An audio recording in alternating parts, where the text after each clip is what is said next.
Hello everybody and welcome to the GT Challenge series here once again. It's season 4, it's the penultimate round and we're really getting towards the business end of this championship now, where we will be picking out the best 5 drivers to be going up towards GT Pro for season 5 next year.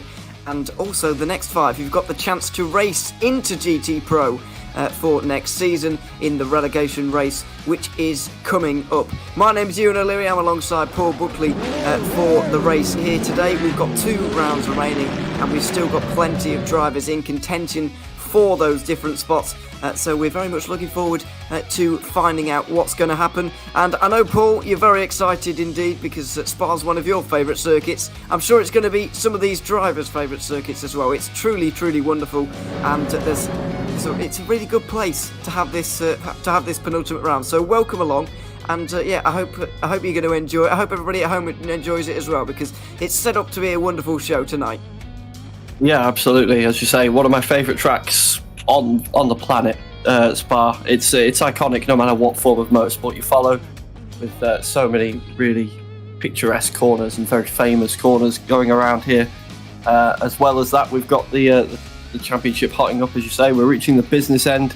It's still mighty tight up at the top, so the top 6 still pretty close together on points. So realistically, any one of those drivers can finish in the top 5 and secure that place in GT Pro Season 5, as we jump straight into qualifying. And you can see everybody already vying to get a lap in nice and early. They're all bunched up on the circuit as we head down through the Bruxelles hairpin.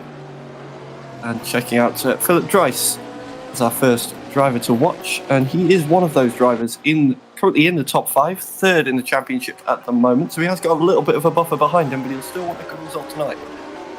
Yeah, absolutely. As you mentioned, we'll look at the championship standings when we're in the warm-up session in a few moments' time. So don't worry about that just yet. But I can tell you briefly that the top 6 are running away with this one a little bit. The only problem for them is that there's only 5 automatic places in GT Pro. So obviously somebody's going to miss out there and have to race their way in the relegation race, which is going to be coming up. Let's not forget as well that we've got Indianapolis in 2 weeks' time. That will be broadcasted live on rFactor Live once again on Twitch. So make sure you join us and tune in, because it's set to be a fantastic show. It's a little bit difficult to work out because we do have a drop week, so there's going to be a lot of scribbling down for me and Paul, and a lot of mental maths going on. So we'll look forward to that, and I hope you are at home as well. And also don't forget that we've got, I believe, the finale of Formula Challenge coming up next Friday in 1 week's time. If it's not the final round, then it's the penultimate one.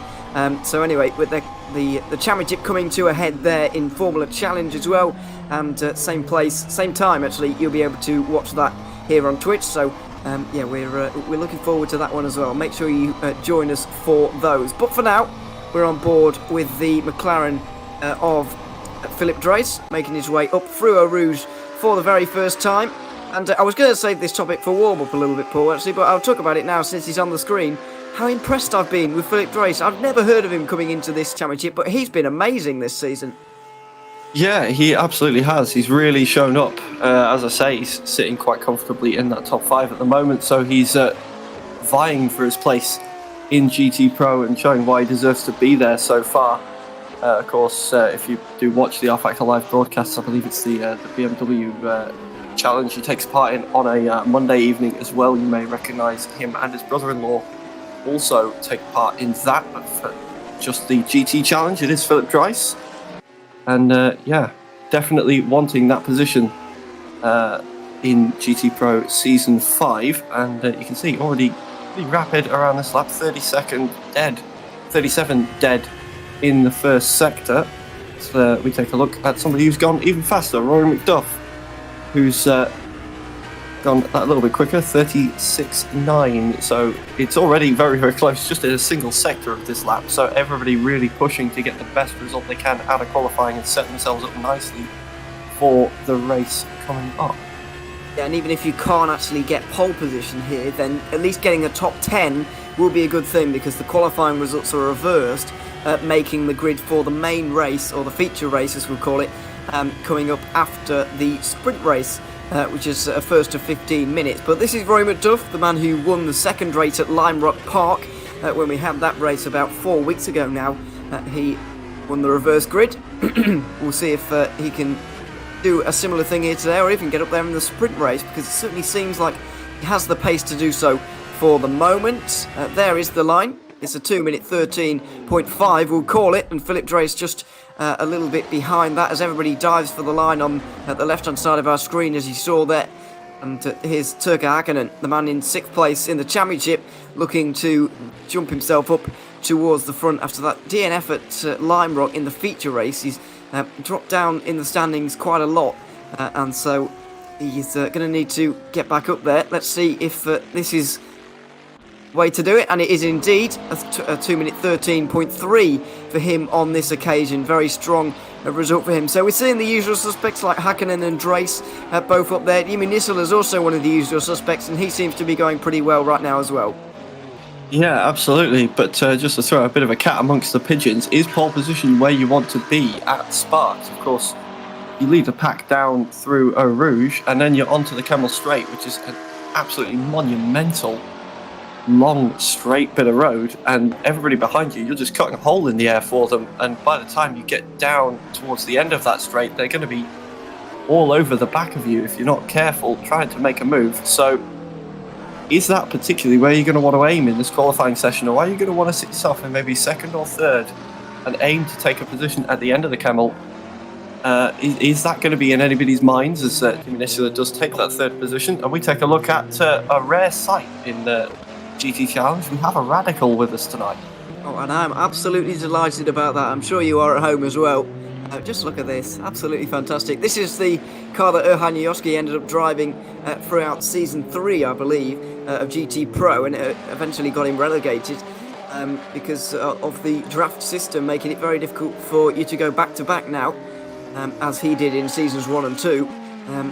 It'll be a long time until we see. It would take a very special driver, we'll put it that way, to go back-to-back under the circumstances we have these days, but the format just making the racing all the more exciting in GT Pro, and indeed we have a good action in GT Challenge as well, as we look at Johan Kurjan putting a very good performance in pre-qualifying for yet another driver I've not heard of coming into this.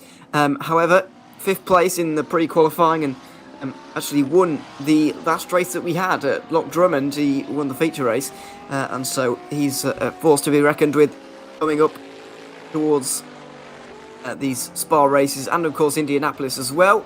Going over the line though, not his finest lap, I'm afraid. He's going to stay 8th just for the moment. So we've got a couple of new drivers on the grid because of the promotion and demotion system.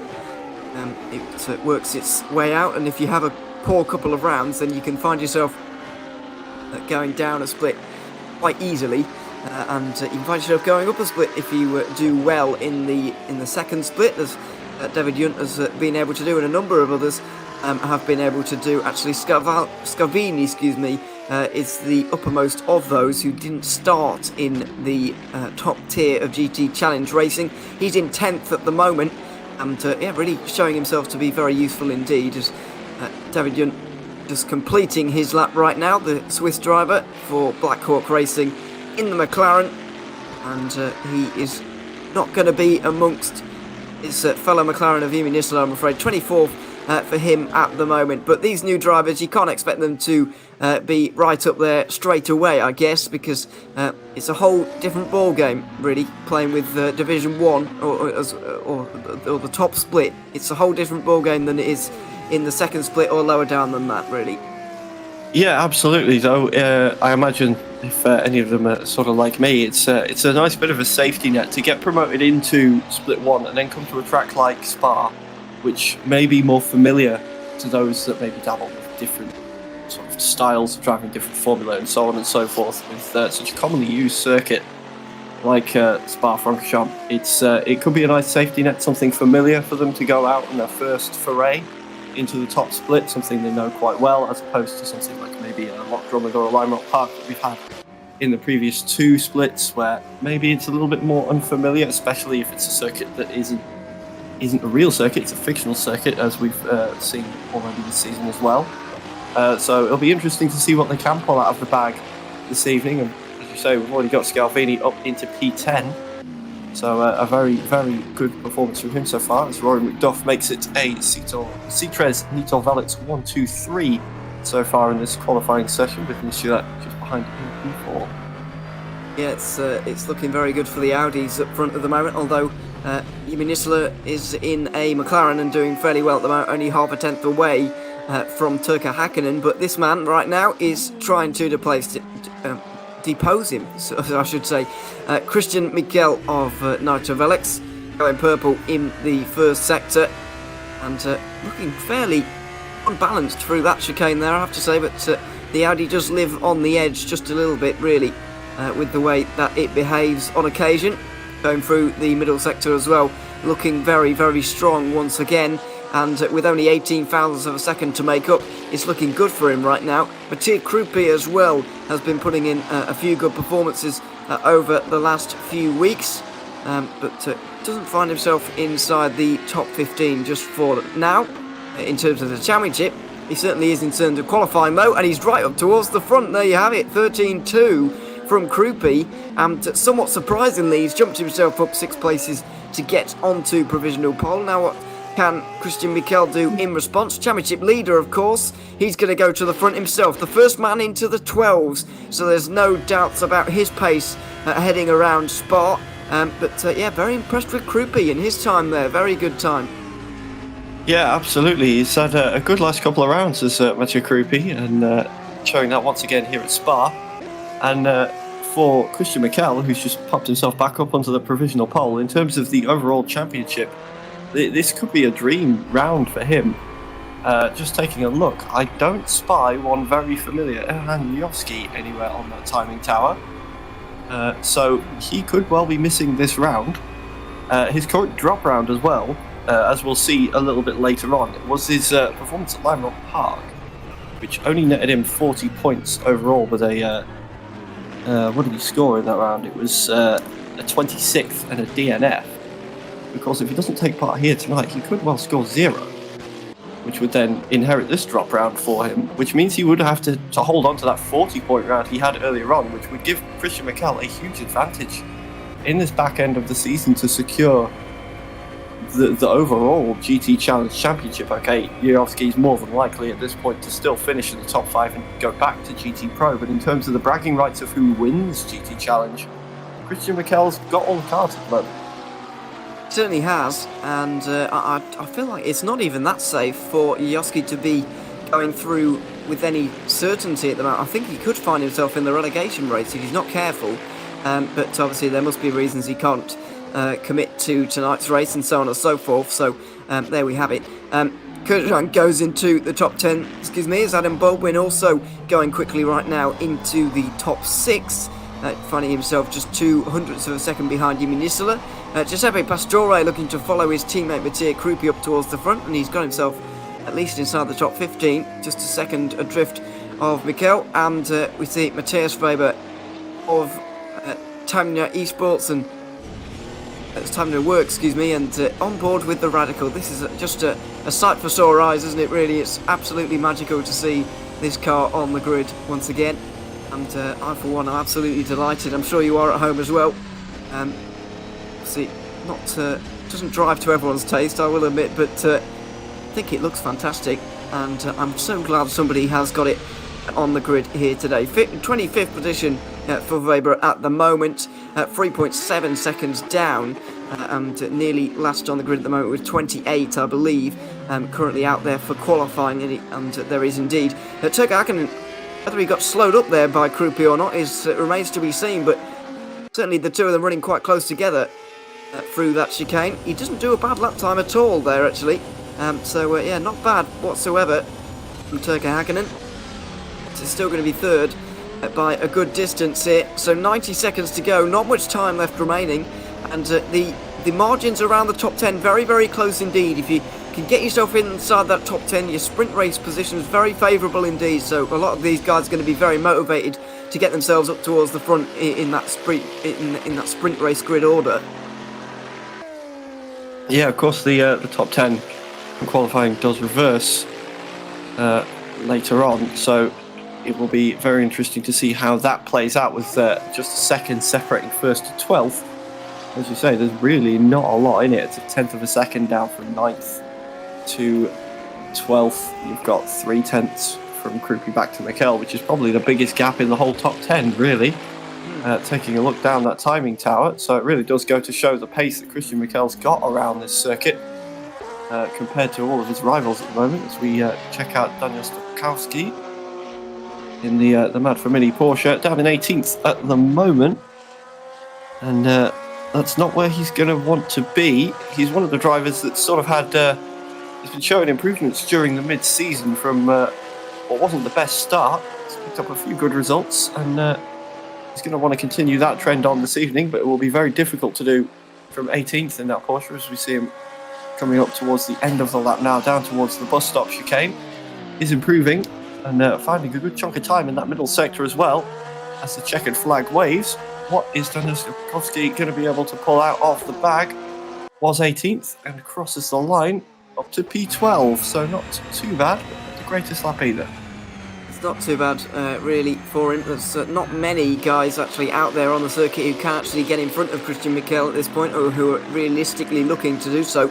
Fabian Ballet is probably not one of them, even though he's down in 19th at the moment, and has shown some promise throughout this season. Oh, goodness me, that's a slide for Paolo Penimpede, and not really improving solely because of that slide, I would imagine, or at least partly because, as Fabian Ballet goes over the line and jumps up to 17th ever so slightly. Christian Mikel on a bit of a lap of honour at the moment, and it's not going to matter because this lap time's not quite as good, although it would have been good enough for pole in his own right. That's still not going to matter. It wasn't needed from Mikel, he was just showing off, and it takes pole again, I guess you could say. Remy Delorme does, that's very interesting indeed, gets himself into the top 10 and flashes his lights in delight, really, because he was 11th and set to miss out on the benefits of a reverse grid, but Delorme pulls it out the bag at the end. Gianluca Scalvini was getting ready to jump back into the top 10, expecting to get pushed out from 9th, but in the end it looks like he's going to be safe for a pole position in the second race. Our very own Cam Roger also improving at the moment, comes across the line to get inside the top 20, and so Cam is continuing on. Doesn't look like Cam's going to be getting promoted this season, but it's been great to see him on in the top split all throughout this GT Challenge season, as Manuel Correa also comes over the line to complete his session. Remco Majeur got dangerously close to getting inside the top 10 there as well.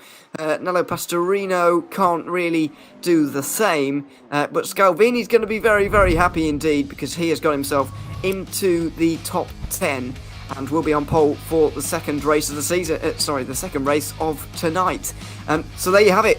There is qualifying for Spa in GT Challenge. Just to remind you, it's the penultimate round 5 of 6 of season 4, and this is how we're going to line up for the first race, and this is how the qualifying results ended. Christian Mikel alongside Mattia Krupi. That's going to be an all-nighter Velux row 2. Yimi Nisela managed to get inside the top 5 in front of Adam Baldwin. Philip Dreas continues his good run of form in 7th. Paul August Lahn gets inside the top 10 as well in 8th. Remy Delorme right at the death there, getting into 9th. Gianluca Scalvini is going to be on pole for race 2 after picking up a 10th position, and that is a delightful story because he didn't start this season in the top split of GT Challenge. He's got himself in it, and now he's got himself in with a chance of winning the feature race. I know we're thinking it a long way into the future here, but it could very well happen for him. So let's wait and see whether he can hold on to that one. And then just missing out for some of these guys, Johan Kurjan by precious few hundredths of a second. Remco Majeur gets himself into 12th. Daniel Stapowski is going to really need to start stepping it up a little bit, because he's in danger of being demoted. At the moment he's in a relegation race spot, but he won't be there for much longer if he's not careful. Zoltan Varkini likewise. Daniel Canistracci 15th for him. Giuseppe Pastore good 14 positions behind his teammate, I'm afraid, in 16th. Fabian Ballet 17th ahead of the two satellite racing cars of Henry Sinnick and Nello Pastorino. And then we've got Cam Roger rounding out your top 20. For Burst Esport, our very own Cam Roger, just over 2 seconds behind. Luca Martino for Arms is in 21st, ahead of Sebastian Lukasik. in the Bentley for Satellite. And we've got Paolo Penimbede, Matthias Weber, David Yunt, Manuel Correa, Jorge Lema, and also Nicola Pastore, who's going to be rounding out your 28-car grid for tonight's event. So that is qualifying over and done with. We're in warm-up right now, but let's just show you where we've come from and where we still have to go here in this season. We've started it off at Monza, been to a quite wet Sebring race, and then we've been through the kind of odd part of the season with Lime Rock and Loch Drummond. Certainly two circuits you don't often see on any racing calendar, really, never mind one as prestigious as this. So it was good to have those ones on there to kind of mix things up a little bit. We've got Spa back to an icon here this week, and in 2 weeks' time we'll be rounding things off at Indianapolis, which promises to be a fantastic season finale where we decide which drivers are going straight through to GT Pro, which drivers will have to race their way in, and which drivers will have to try again next GT Challenge season. And this is where we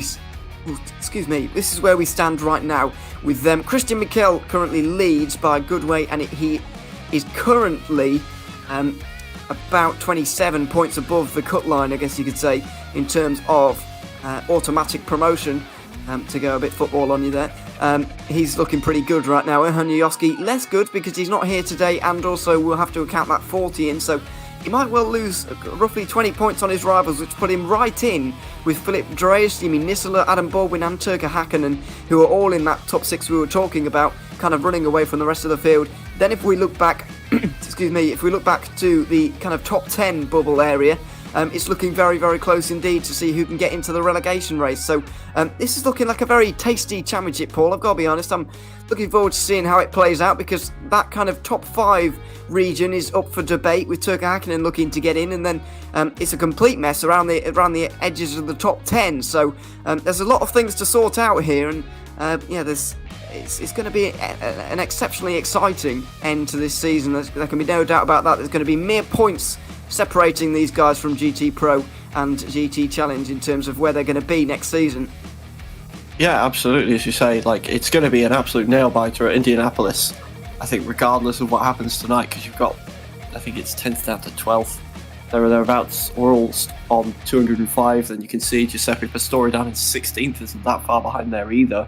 It is very, very, very close in terms of that top 10. As you touched on as well with the top 5. It's going to get very spicy with Yovski missing this round and having to take that 40 points and where that's going to put him. So Indianapolis is definitely going to be a race not to miss, but Spa also is going to be a race not to miss. Don't forget as well this evening, with the points just as important here for all of our drivers as any other, with plenty up for grabs.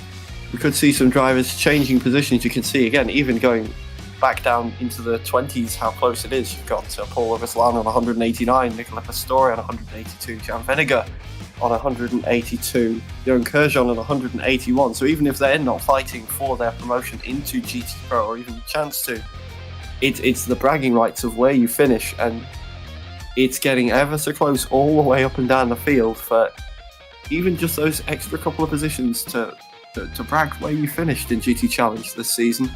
So we take another look at first down to 15th there. And once again, if you are new here, this is the format we are racing with. We've had the 15-minute qualifying with their unlimited laps.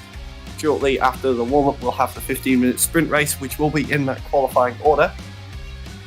There'll be a few less points up for grabs than that than the feature race, which will be a 45-minute race that comes almost straight after that, with the top 10 from qualifying reversed to start that race off.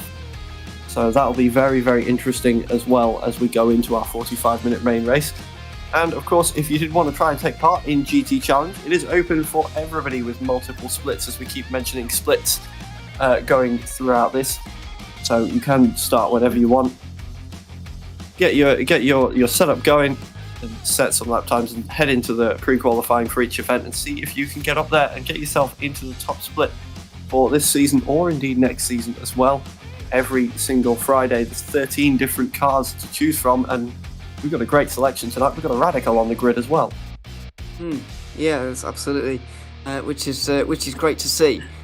So yeah, that's all good things there with that one. And of course, we can't announce exactly how much this is yet, because at GT Pro we don't know how many penalties they're actually going to get. But at the end, the deducted GT Pro prize money due to penalties will go to the top drivers in GT Challenge. As I mentioned, we don't know how many drivers that's going to be, or how much they're going to get. But there we are. There may be some money in it for those guys getting promoted here for next season. And I have been reliably informed that GT Pro and GT Challenge will be starting some point in 2022. The season 5 of that one. So we'll have to wait for the new year before we get a new season. But I know that a lot of people are looking forward to it. So yeah, worth holding on for, certainly. Yeah, we'll be seeing when that comes up rather shortly. Yeah, also speaking of shortly, we're going to be into this race before long, because warm-up is going on right now, and then we'll be able to see race 1. Just a reminder as well of the things we've been talking about. We'll see positions 26 to 30 of GT Pro get relegated straight away, and the top 5 of GT Challenge will be automatically promoted, and they will take up those places. And then drivers from 21st to 25th finishing in the GT Pro season will fight with 6th to 10th here from GT Challenge, and then the leading 5 of those will go up to GT Pro for another year. So it's a case of whether the GT Pro drivers are going to hold on, or whether the GT Challenge drivers are going to be moving up for season 5. So let's wait and see on that one. And of course, a reminder of how you can rise through the splits on the right hand side. The previous 2 rounds are calculated, and then the splits are determined upon that. So the guys who are in here for this race have had good performances throughout rounds 3 and 4, which were the kind of odd races, as I put it earlier on. And we'll do the same for the next round, the final round, which will be based on round 4 and 5. So yeah, we'll see who makes the split and who makes it up into this one for the final race of the season, which of course will be at Indianapolis. But there we are. Let's go into warm-up and have a little bit of a look around. We've got 90 seconds of warm-up remaining, so not long really to kind of ponder our thoughts and gather our thoughts before race 1, which is coming up. 15 minutes sprint race, 20 points on the line for the winner. 15 guys, the top 15 will be getting points at all. And of course, if you are looking to get promoted, then all these points are going to be very, very crucial indeed. We saw Paul Augustin in 20th position in this championship. He's only 16 points off of being in the top 10 and being in that relegation race. So it's all to play for, and every single point is going to matter, especially for those outside the top 6. Yeah, absolutely. It's so tight, and every point will definitely count as we take a look on the roof of Remco Major's very eye-catching liveried Bentley, just overtaking one of the other Bentleys, in fact, down towards the first hairpin. And yeah, it's going into the race. I'm wondering, we saw a lot of the Audis being very quick through qualifying, as we saw, they're occupying the first 4 spaces on the grid before we see a McLaren. But that's been sort of a trend throughout the season, and the McLarens have seemingly been a little bit quicker through the race, through the earlier races in the season especially. Okay, Sebring wet, so it may be a bit of an outlier in that. But don't rule those McLarens out. They may be starting in the middle of the top 10, but they do seemingly have quite a lot of race pace on those cars. So we could see them charging, especially using the draft on the first couple of laps, and taking a few of those Audis and popping themselves up onto podiums. Of course, the likes of Yumi Nishila and Adam Baldwin, 4th and 5th at the moment in the championship standing. So just on the cusp of the automatic promotion into GT Pro. It's going to be very interesting to see how much they're willing to risk to hold on to those positions, as well as we do now get ready for this 15-minute sprint race with this lovely view up the hill through Eau Rouge and Radion, which is going to be exciting on the first lap as well, with everybody jostling for position ahead of the Camel Straight.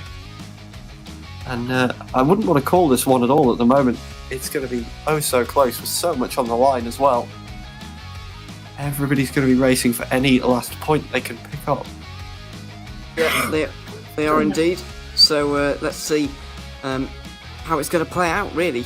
It's going to be a good race, certainly, and Spa's a very good one for overtaking as well, so there'll be a lot of action as well in these 15 minutes. Let's take a look at the sprint race starting order. Then it's an Audi mob at the front with Christian Mikel alongside Mattia Krupi and Nigel Velix everywhere as well, with Turken Hakkinen and Roy McDuff making up the first 4 places on the grid here for this race. Then it's the McLarens coming up with Jimmy Nisler, Adam Bolbin and Philip Dreis completing the top 7. Paul August Lahn getting himself up there into 8th position in the first of the Bentleys in front of Remy Delorme and Gianluca Scalvini, whose best days here at Spa may be to come a little bit on later on in the evening. Jan Kurjan is in 11th, just behind him is Daniel Stepalski and Zoltan Varkingi on the next row. Daniel Canistrazzi is in that battle for the top 10 as well, starting 15th today. Giuseppe Pastore alongside him. Fabien Barlet and Henry Cynic line up on the next row, and Nello Pastorino's just behind his teammate in 19th. Cam Roger completes the top 20 here in the first of the Burst Esports cars. Luca Martino is 21st ahead of Paolo Penimpede in 22nd. The Radical is in 23rd with Matthias Weber and David Yunt alongside him, and then the final 3 drivers here, Manuel Correa, Jorge Lema and Nicola Pastore, rounding out your 27 cars which are on the grid for us here tonight. They're on the formation lap at the moment. It looks fairly dark as things stand, but I'm pretty sure there's going to be no rain, so we don't have to worry about that. But yeah, it's a complete Audi mob at the front. First 2 rows covered by the Audis, but what can those McLarens do in behind is the big question here. What can anybody do from behind here, really, because Spa's a great circuit for overtaking, so anything could happen here. Yeah, absolutely, and I think our championship leader Christian Mikel is going to have the most work to do on that one, leading the pack all the way through Eau Rouge, Radion, down the Camel Straight until they come. He's got a lot of defending to do from all those Audis and the McLarens behind him as well. As we take a look from the view on board from Jorge Lema in the Aston Martin, just pretty side by side as we come towards the final part of the lap. You can see that little Radical just up ahead as well. Looks so small compared to all the rest of these big boy GT3 cars, and I'm sure behind the wheel that's going to be quite terrifying if you're sitting inside the cockpit of that thing with all these other cars towering over you. But I'm sure he's not going to let that get to him on the opening lap and try and put a charge in the little Radical as we head up towards the bus stop chicane to get ready to start this race off. Riding on board with the pole position man, Christian Mikel, leading that mob of Audis through the final corners. And just how good of a start is Christian Mikel going to get? It's going to be an important start for Christian Mikel if he wants to hold on to the lead, I think, with the way this track is. As we head down towards the line, you can see he's already itching to go, but his teammates already right up the back of Mattia Krupi having a good start as well. Mikel's already been mugged before we get down into the first hairpin. And there he is, up the inside, a little bit of door rubbing. Mikel's back up into P1 for now as we head down the hill towards Eau Rouge. You've got Turken Hakkinen just behind it. Jimmy Nish's had a great start up to P4 as well. And the other McLaren bearing down on Roy McDuff as well as Philip Dreis just behind him. And how big is the tow going to be? That was a brilliant go through Eau Rouge and Radion for Turken Hakkinen. He's already almost pulling alongside Mattia Krupi now. Got the slipstream from his teammate as well. The Nota Velix guys working alongside. You can see Philip Dreis pulling alongside Roy McDuff as well in the background as we head down towards Les Combes. And that is Mattia Krupi defending for his life, but he's not going to be able to hold on for too long. Turken Hakkinen takes that position away. And there is moves going on all over the place as McDuff now almost being overtaken by Paul August Lana down into Bruxelles hairpin as well. Yeah, he's had a terrible start here. Roy McDuff is all the way down in 7th position, but this race underway and Christian Mikel converting off the start as we knew he would. Oh goodness, that Bentley was looking all out of shape, and Mattia Krupi looking to get up the order once again already. because he's dropped out from second position to Turka Hakkinen and wants that position back straight away. Jimmy Nisler as well is looking to try and get up the order. Philip Trace has made a fantastic start once again here. He's inside the top 5 as he has been so often this season, and his position for the next race as well is not bad. So let's see what he can do. But at the moment, Christian Mikel is just running away with this one. Hakkinen is in second and he's holding up everyone just a little bit. There's a very, very long train and they're all absolutely nose to tail. And it's just allowing the leader to get away, really, providing the entertainment, really, for us, certainly, because they're going to be side by side, you can be sure, very, very shortly. But this is very helpful for Christian Mikel, the fact that Hakkinen and Krupi are battling like this. Yeah, Hakkinen is playing the team game, whether he's doing it on purpose or whether it is just a complete coincidence, but he is really doing his teammate Christian Mikel some favours on this first lap, just allowing him to get that little bit of a gap as we take a look at Stepkowski going side by side with Scalvini, who's dropped a position on that first lap as well. It's like, who's going to be later on the brakes? You see the Porsche just a little bit later, able to hang out around the outside, but not able to finish that move off. We'll have to slot back in behind the Audi for the time being. And as everybody settles down a bit for a go up a Rouge and Radion, and we can sort of collect our thoughts, as we expected, Christian Mikel holding the lead, but everywhere else, some surprises. Is that off in the background? That's one of the satellite racing cars. Or did he hit the wall, or did he just manage to hold out? Stepkowski picking up a penalty, in fact, as well. And I'm trying to see which of the satellite cars that was that went off, but just about managed to hold on to it. As we take a look back now at Jimmy Nisler, still right on the back of Mathieu Krupi. Great start from Nisler. He's going to want to capitalise on that even more and get himself up onto the podium, but he's stuck in this train at the moment behind Turka Hakkinen in P2. And it's going to take a bit of a brave move, I feel, to try and take that position away, with everybody almost matching on pace at the time being, just stuck behind one another. Who's going to be the first to make a move? Well, at the moment it's not quite transpired as I thought it might. It has certainly behind into all kinds of different things. Henry Sinnick, by the way, who nearly hit the wall, and here he is on the back of Daniele Canistrazzi going up towards Eau Rouge. He kind of does it on his own, really, just getting very loose over the brow of the hill there and holding on to it magnificently, really, because the walls are quite close around there, and we've seen many big accidents there in the past, of course, and so it's hardly surprising that somebody's already come unstuck. Great anticipation, by the way, from Mathieu Krupi on the race start there, and managed to get himself into the lead. He tried to shut the door on Mikel, but the VEC champion of years gone past was not having any of it, and so he stuck his nose down the inside at La Source and made himself the leader once again. Krupi, actually, you just saw it with the throttle on there, just backed out, just feathered a little bit, and made sure they weren't going side by side up the hill there, because it could have ended pretty poorly for everybody, so decided not to do that. Daniel Stepkowski just goes into the pit lane there, by the way. He's got a penalty. Didn't quite see what that was for, but when you're in such a tight battle as he is, he's currently in 7th place in the championship. You might not be thinking, well, that's not all that bad, but he's only 21 points above the cut, so you can't really afford these kind of mistakes. I guess the one saving grace for him is that he hasn't made this mistake in the feature race, where more points are actually earned for everybody. So if there ever is a point to make a mistake, then I guess here it is preferable to make one now. Yeah, absolutely. At least, at the very least, he's going to be punished less for doing it now than in the 45-minute main race, as you say. As you can see, Jimmy Nisler once again just closing on Mathieu Krupi, but not able to get that move done. But just to touch back up on the start, when we saw that replay there, I'm wondering if Christian Mikel sort of went a little bit early and had to back out to avoid getting a penalty for going too fast too early, and that's why we saw Mathieu Krupi managing to get alongside the way he did so early on. And if so, that's going to be interesting if he replicates that mistake in the feature race, because of course he'll be starting that race in P10, so there'll be a lot more of a lose with a mistake like that in the feature race. But again, as we say, the sprint race a little bit less punishing for mistakes like that, and ultimately not really made much of a difference, as Christian Mikel does slink off into the distance having made that move, and Turka Hakkinen still doing a fantastic job of keeping everybody else behind him. As we take a look at, is this what happened to Daniel Stepkowski, getting the penalty for getting it just a little bit wrong going up the hill? cutting that little bit off of Radion and taking the penalty for that.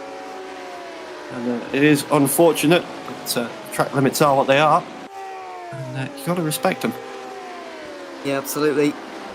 It's not respected there from Daniel Stopalski, so he's had to go into the pit lane. He was roughly 13th, and to be fair to him, that would have only got him 3 points anyway, so he's not losing out massively, but it's still going to be playing on his mind now for the rest of the evening, you would suspect, because it can't be nice having to just worry about where you're going in terms of that, and in terms of trying to avoid a penalty for the same thing again. That's got to be unsettling, really.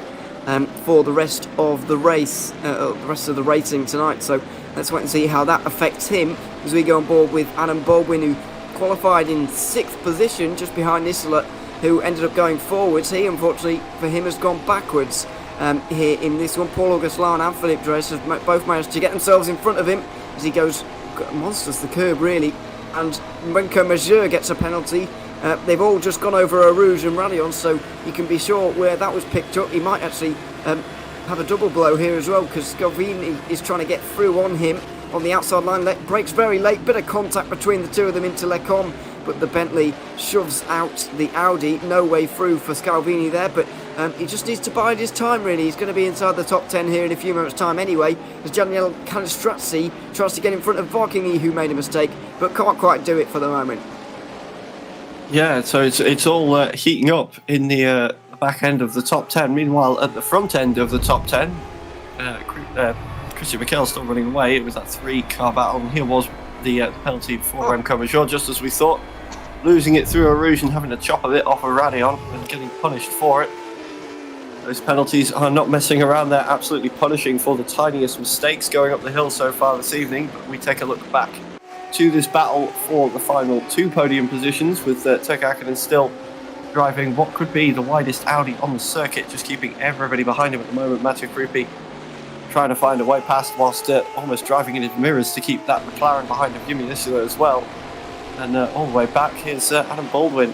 You can still see that battle for the podium positions. They're just a little way down the road now, but they're not too far away. But this battle between Rory McDuff and Paul Veslana is heating up as well. You can see Rory McDuff just that little bit faster at the moment as we head down towards the bus stop, and the gap closing, but Paul Veslana just able to get on the brakes that little bit later and nullify any differences there were. Adam Baldwin is right on the back of McDuff, and once again the driver in the middle, he's trying to make the move, but he's having to keep an eye on his mirrors so much through these corners. It's going to distract him quite a lot from being able to make any sort of brave dives, to take any positions without having to compromise and lose any places in the process. Not a great exit from La Source for Adam Baldwin there, so he's not going to be making any moves into Lecom, you wouldn't imagine, but anything can happen as they go up the hill now, all trying to stay in check and make sure they stay within the white lines. I want to know how Johan Kurjan didn't get a penalty, actually, because he looked quite a long way off at Radion, but clearly he was just about within the limits, as Luca Martino just gets a penalty as well. He was running around the 20th position a few minutes ago, and I presume he still is there, but he's not going to be after that penalty. It's kind of Stratzy tries to make a move. Oh goodness, Varkingi tries to hold on, and now there's contact, and they're nearly both off. Now look at Fabien Barley, who tries to get through on both of them, as Cam Rogers in the wall in the background.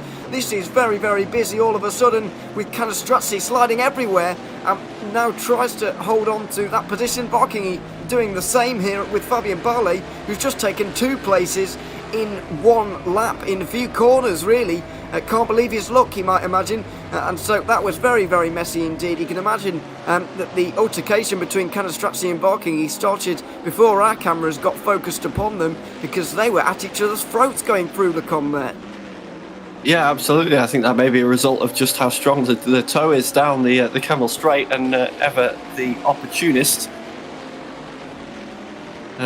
Fabien Barley, managing to zip past the both of them with all of that going on. You can see the flashing headlights from Canestrazzi as well. Obviously not happy with what happened there, and losing out a position when he thought he might be taking one, and dropping down to P14, and still paying the consequences, as we saw all the way down through the Bruxelles hairpin, and the back end sliding all over the place, but just about holding the McLaren behind.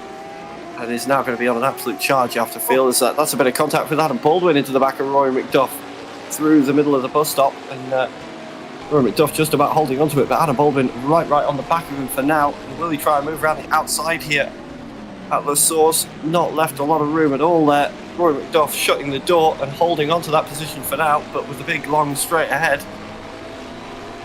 Could see that McLaren lining up a move down through Le Combe that wasn't the best of exits. I think he was held up a little bit once again by Rory McDuff's Audi just in front of him, but carrying a lot more speed. You see just how much movement there is in the car as Paul Augustlana picks up a penalty from P6. That is big.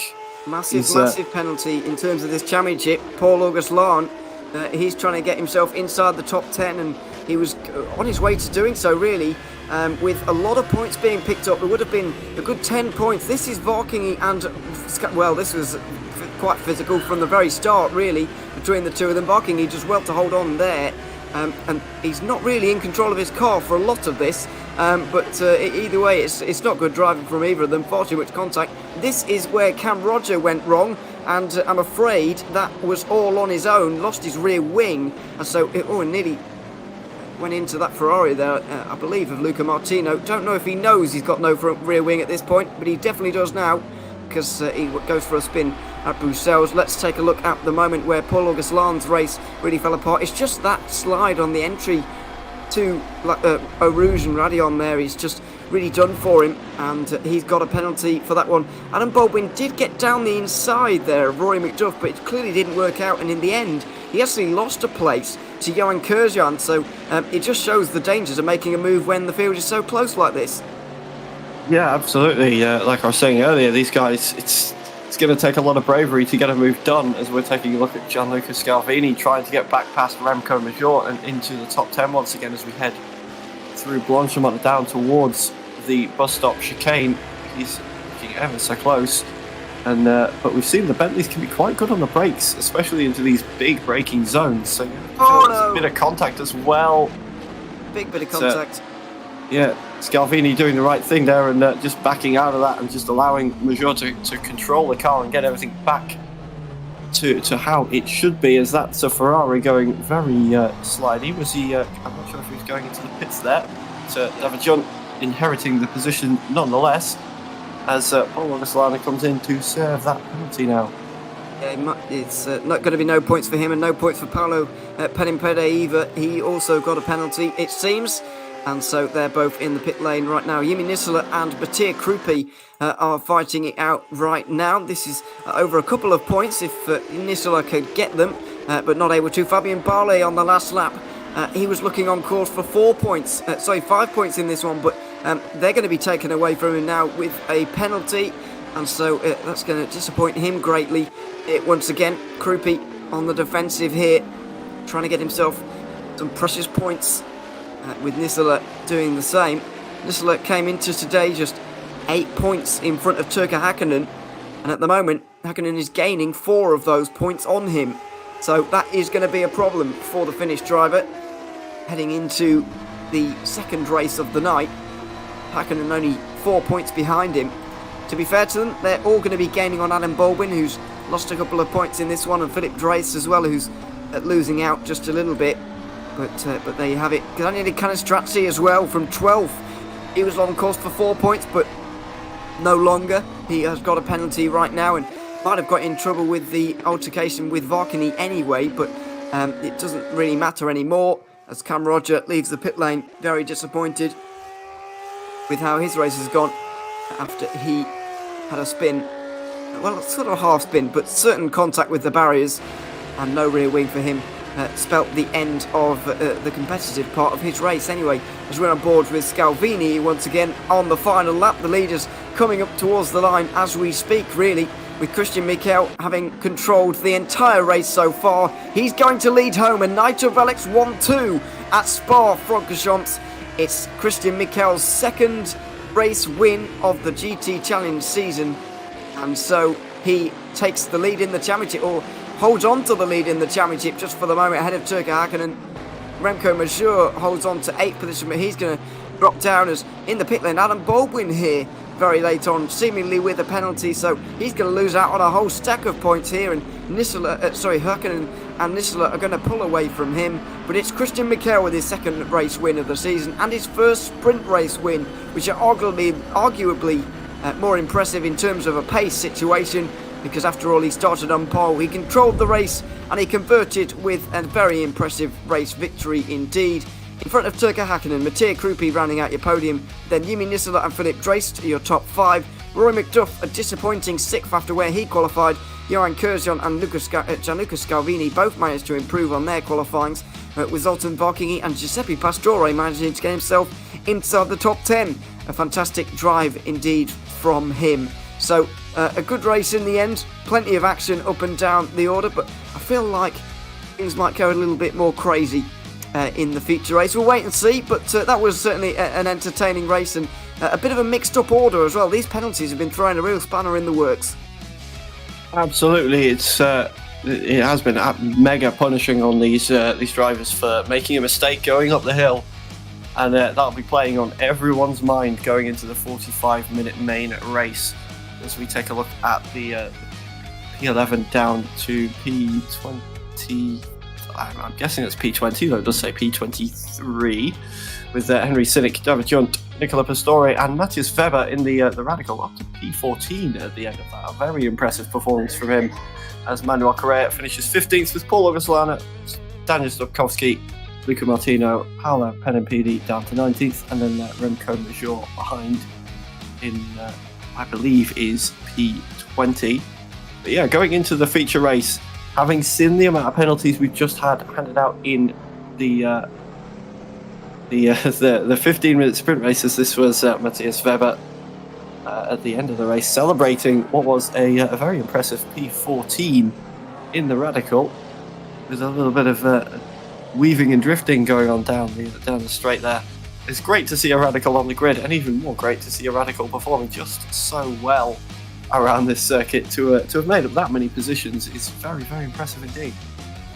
Yeah, it is. It's mostly a product of the penalty situation, but it's nevertheless impressive. And so that's really shaken up the championship. In terms of the top 6, Erhan Yoski and Adam Baldwin are going to lose out quite dramatically. Christian Mikel is going to hold on to his championship lead and indeed extend it during that one. So he's looking ever more and more a GT Pro driver next season, but does need to convert and make sure that he is good enough throughout the remaining couple of rounds just to be absolutely sure of that one. But other than that, it really is here up for grabs. Looking further down the standings, Daniel Stopalski didn't score any points in that one. Roy McDuff fell down a little bit, however, he still did beat a lot of his rivals. Zoltan Varking had a decent result in 9th position. David Koloxai not here today, and so, or at least not in top split. And considering his last couple of races, I'd be surprised if he was demoted, as we do look at some of those a bit further down. Daniel Canestracci with that late penalty unfortunately fell out of the points. Same goes for Fabian Barley and Adam Baldwin, who also fell out of the points late on. Cam Roger with that rear wing off struggled, and Remy Delorme, who's going to start second from this race coming up, was 25th, I'm afraid. Jorge Lema and Nello Pastorino didn't make it to the end. Pastorino didn't make it to the end of lap 1. I didn't see what happened to him, but he was a DNF there on that one. So plenty of drama. The action of actual racing was a little bit few and far between. We saw that battle between Canestracci and Varking, which was entertaining, if not the cleanest battle we've ever seen. But there was high drama, and there's 3 times more time for that kind of drama to be happening in the next race. So this feature race is certainly going to be an all-out brawl between all of these guys, you might imagine. Absolutely, and one more look here at the race format. We've had the qualifying, we've had the sprint, so we are now heading towards that 45-minute main race with the top 10 from qualifying reversed. So that will put a spanner in the works for the likes of our championship leader Christian Mikel, who's just laid away in the sprint race. Will now be starting from P10, so he won't just have defending to do this time round. He will have some attacking to do as well if he wants to replicate another great result and extend his lead on Erhan Yovski, who of course isn't here this evening. once again as well, just to say, if you did want to take part in the GT Challenge, it is open to everybody. The multiple splits of racing happen every Friday at the same time, and so long as you have the cars and the tracks to join in, you can, of course, going through the competition system in rFactor 2 itself, set your qualifying time, and the game will assign you a split to join, and who knows, you may be able to make it up to split 1 and have myself and Ewan talking through your laps around whatever circuit that may be. And just to touch as well on that bonus prize pool, we're not quite sure on the exact amount yet, but any prize money deducted from GT Pro through penalties will be trickled down into the GT Challenge for our top drivers at the end of the season. So there is that extra incentive to do well as well, and we'll have thrown a spice to what is already a very spicy battle towards the top 5. Yeah, it is indeed, and there's a lot still to sort out there, so yeah, looking forward to it, certainly, with this one. But yeah, 45-minute main feature race is coming up. No pit stops, unlike in GT Pro. There aren't any pit stops for this one. However, the top 10 from qualifying are reversed, and so we are going to see Gianluca Scalvini on the pole position alongside Remy Delorme, instead of Christian Michel alongside Mattia Krupi. Those guys are going to be 9th and 10th respectively, and they're going to have to fight their way through the field. It's one thing starting from the front and converting a race victory like we've just seen Christian Michel do in a very impressive fashion, and I'm not downplaying that achievement. That is very impressive, but it's a totally different thing to work your way up through the field and win a race like we've seen before. We haven't really seen anybody, we certainly haven't seen anybody go back to back in terms of winning 2 races on one go. Erhan Yosti nearly did it at Monza the first race. He was on an absolute mission and nearly beat Philip Drace, who eventually took that one home. But it's difficult to go from 10th to 1st in a field like this, and so Christian Michel's got a chance to go back to back and to do something that no other driver has done so far in this season.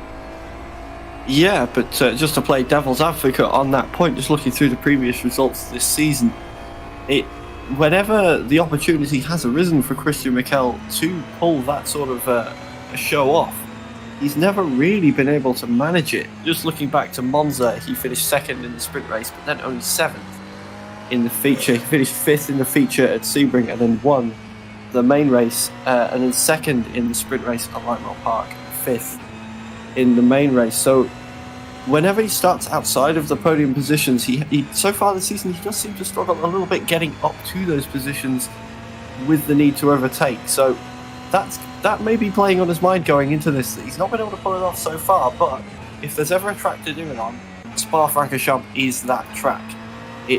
There are so many opportunities to make a move around here. He could well find himself being able to break that curse, so to speak, in this 45-minute main race, though it is going to be a mighty difficult feat to pull off nonetheless. But this is definitely a race to do it with, his championship rival not here. Any extra points he's going to be able to gather in the next 45 minutes are going to be absolutely crucial come the end of the season. Yeah, and if you're wondering why the championship is so close, partly because of these drivers being so close themselves, but the points system, the way it is, does tend to keep things very close, which is not a criticism, by the way. It's a good thing, but it does mean there are minute margins between everybody. The top 30 in the main race get points, so everybody is going to get points if they get to the end of this race. From 3rd all the way down to 30th, the increments are only 1 point. It's 2 between 2nd and 3rd, and 5 between 1st and 2nd. So race wins are very heavily weighted. It's only 1 point per position. And you're thinking, well, that's not very much. But if you're trying to gain back 20 points or so, that's 20 positions. And in a field like this, 20 positions very much depends on your rival having a bad day rather than you having a good day. So it does take it out of your hands if you are that far behind. But you never know. Things can certainly happen, strange things. And given how close it is for 10th right now, then nobody is safe really. Even Zoltan Varking only 6 points in front of Daniele Canestrazzi in 11th coming into today. and 6 positions is really not that many, and so it does mean that everybody has to stay on their toes completely throughout these events.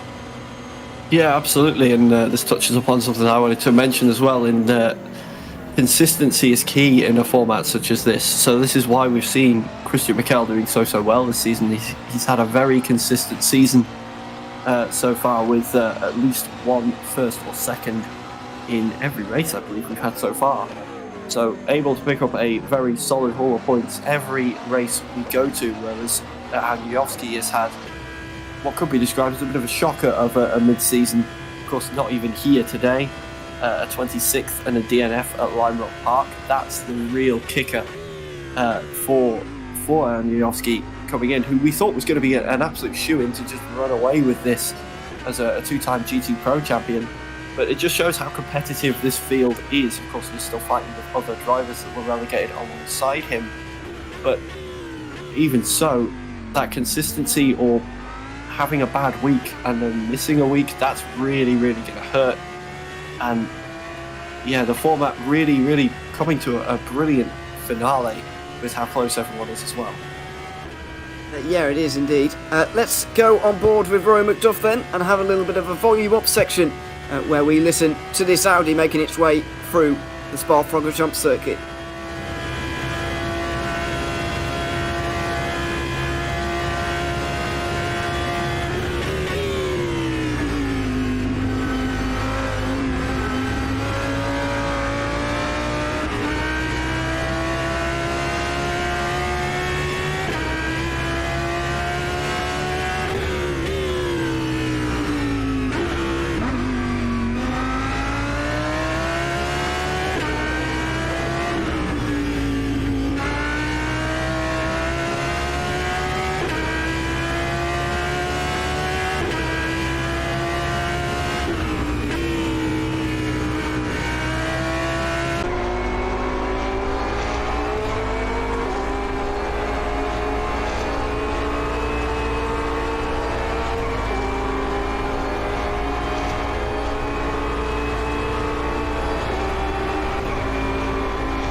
Great to hear so many different sounds around the circuit of all the different GT3 cars we have on display this evening. It's one of my favourite features in other forms of motorsport, though I must admit it's probably not my neighbour's favourite features in other forms of motorsport. So it's great to see it here as well in a sim racing setting, and hearing all those different cars, the SLI, the Porsche, the Audis, all going around the circuit, and hearing the different sounds they make through different sections of the track as well.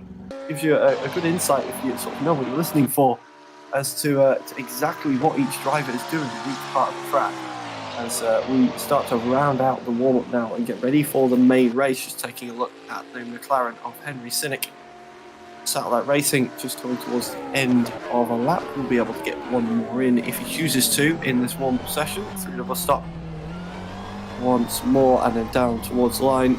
Say one final chance to get a last little bit of prep in if he wants to before the main race.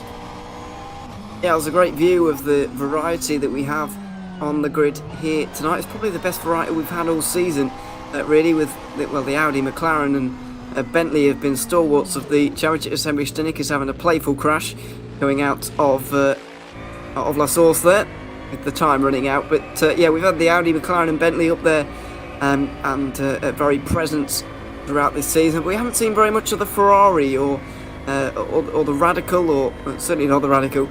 The Porsches have been somewhat around as well, but we've got Ferrari and even an Aston Martin on the grid here tonight, so that is very good news indeed, and we're very glad to see all of them really.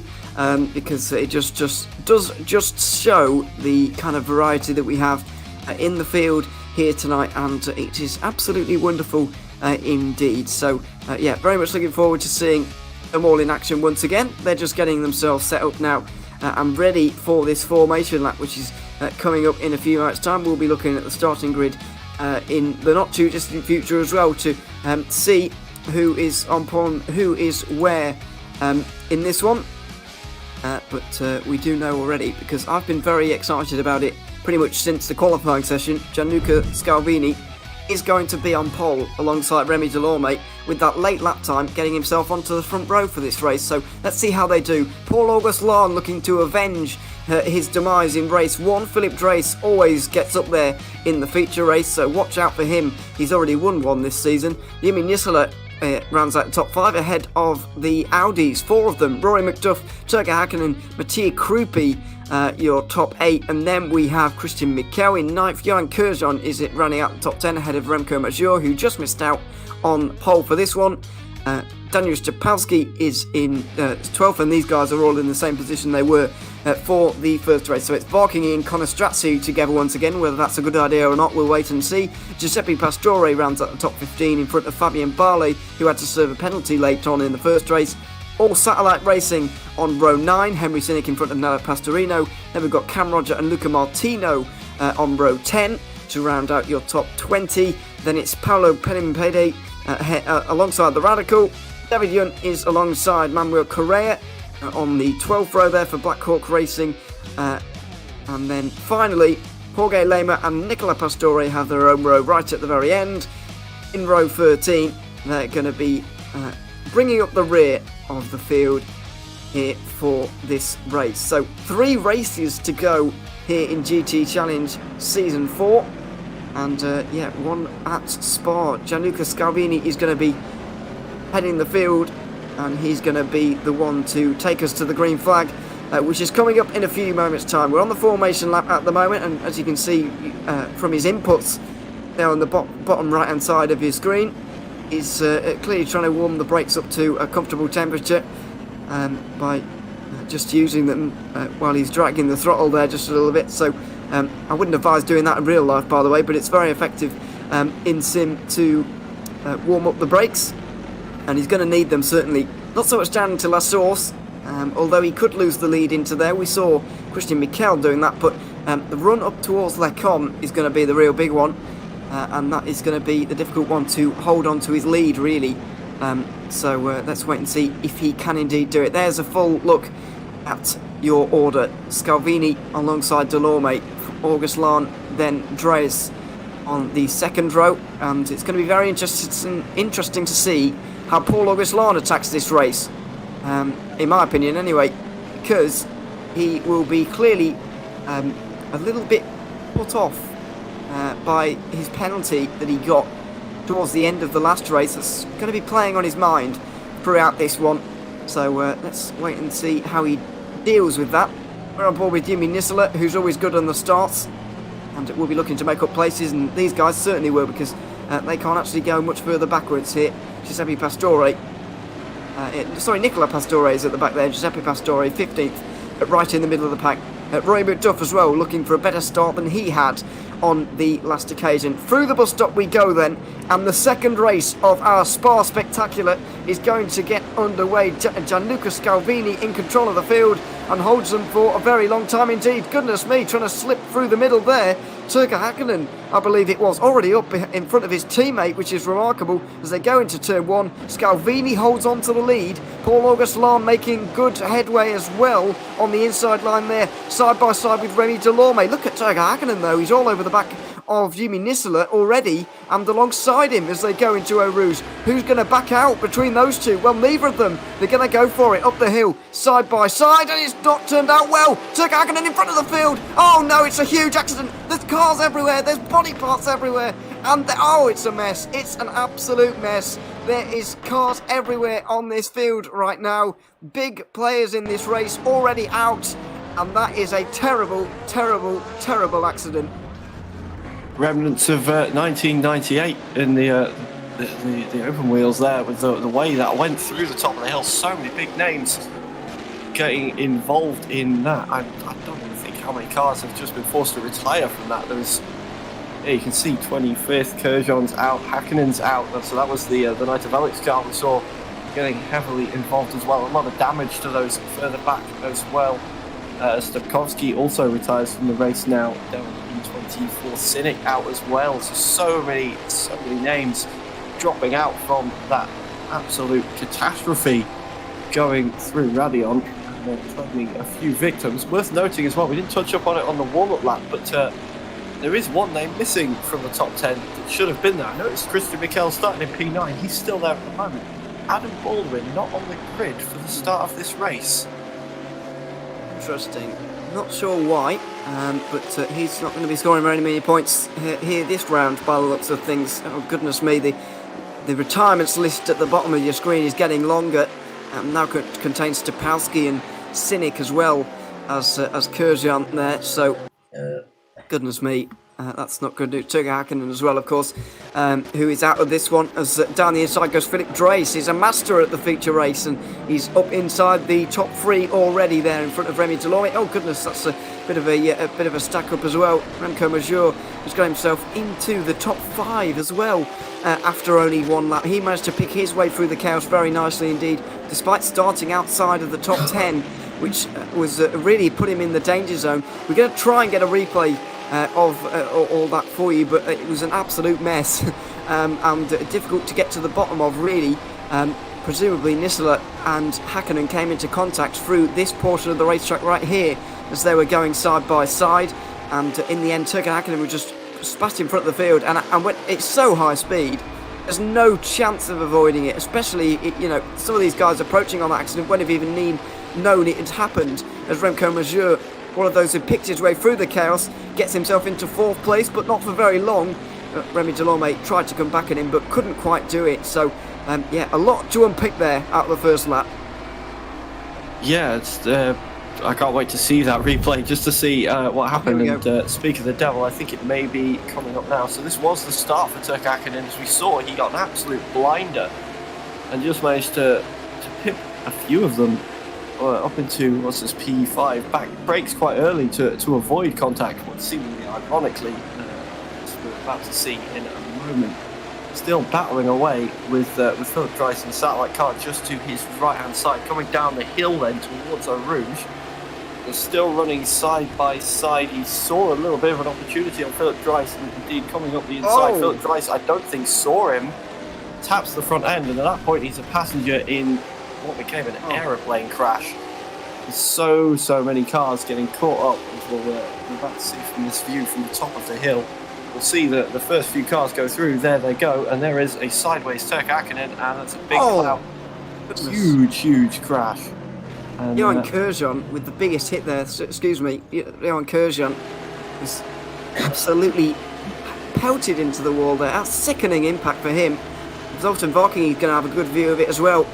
Here it is, Turga Hakkinen, you can see, oh my goodness me, Varkingy did an exceptional job to keep that out of the way of everybody. Well, put a lottery ticket on Zoltan Varkingy.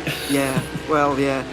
There were a few lottery tickets, or a few people who should be buying them anyway, a few further down the order, as you say. So, yeah, there we are. The top 12 managed to get through without major problems at all, but it looks like about 7 cars have been at least sent to the pit lane because of it, and the rest of the field have been at least halted ever so slightly by that accident. We've got a battle for the lead to focus on though, because Gianluca Scalvini was able to escape all of that. So was Paul August-Lam. They were able to continue their battle from a little bit earlier on, and that's exactly what they're going to do for the moment. The Volante car sending it down the inside. Oh, and a squeeze, and nearly a spin for Gianluca Scalvini. He holds on to things, but only just. Paul August-Lam is not going to leave him alone just yet, and virtually pushes him through the end of the com, and now they're going to battle their way into Bruxelles. Paul August-Lam tries to slot his big Bentley into a very small gap indeed, but just about manages it. They lean on each other. Scalvini is still there, and he's going to go down the inside. He's going to go for a spin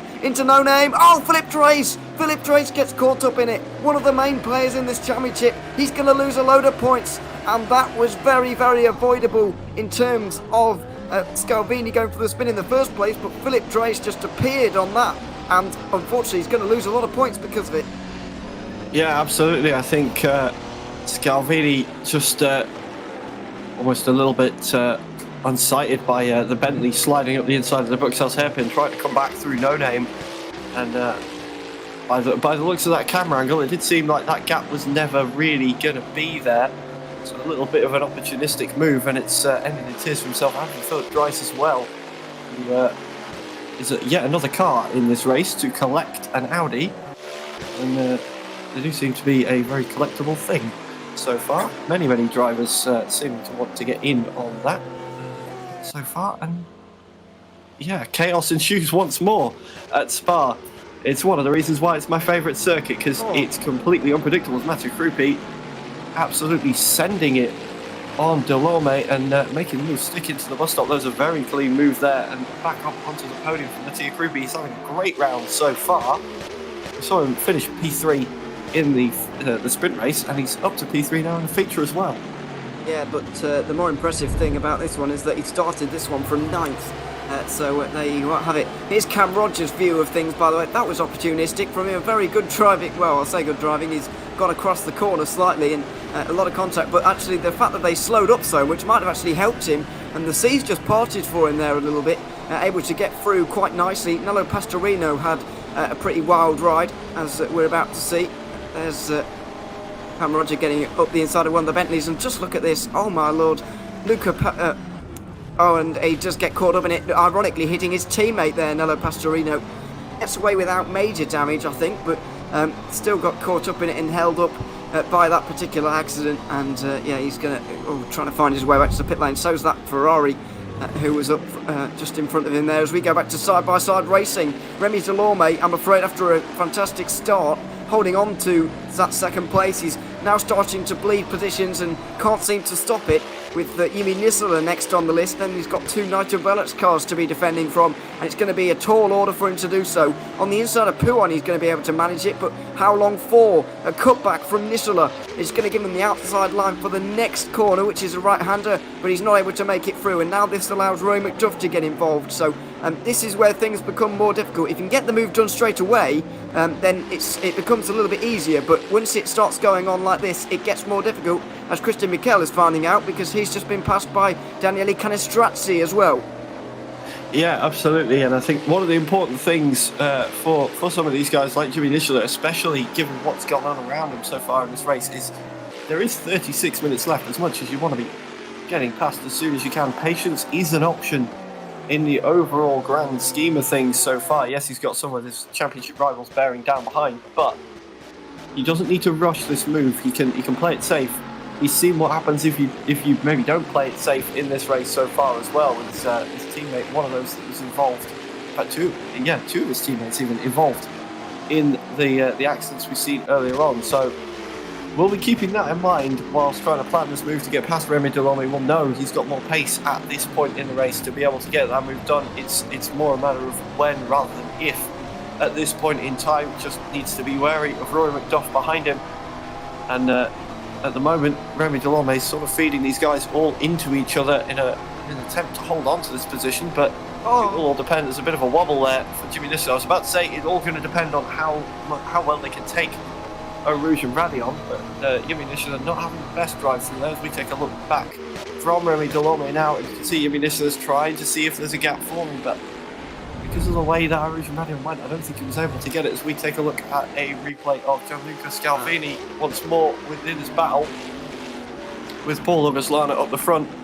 You can see Paul Auguslana found a gap to fit the Bentley and squeezed Scalvini to the outside, and then 2 into 1 doesn't go, and Scalvini comes off the worst of it, and Philip Dryce, an unfortunate passenger in that accident as well, who you can see from the onboard, just trying to mind his own business, and then it's just an Audi in front of him, and that's very unfortunate for the McLaren driver in this race.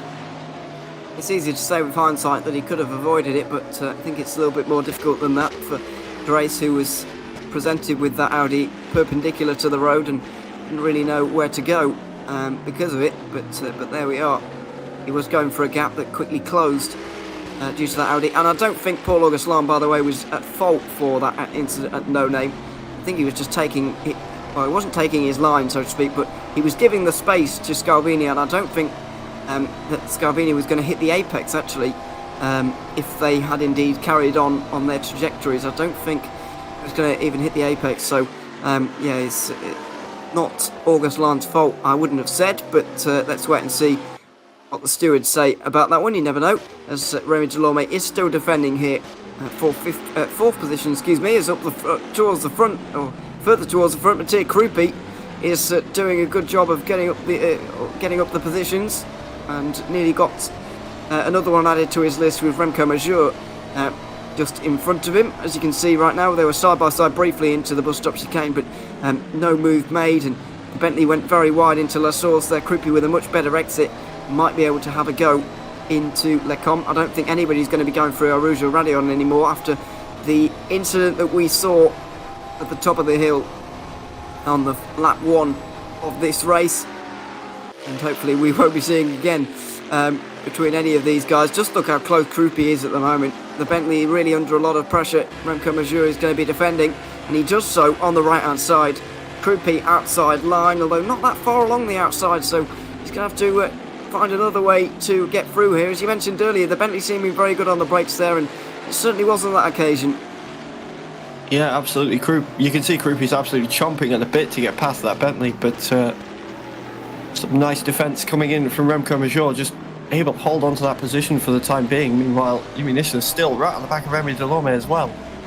And both of these battles on screen at the moment, you can see everybody's so close together. And it's just a case of applying the pressure and trying to either find the gap or force your opponent into a mistake at this point in time. 32 minutes left on the clock, so there is still plenty of time available. But while we're talking about all this time, look at the gap to the leader. Paul August Lahn has absolutely run away at the front so far, 3.5 seconds back to Remco Major.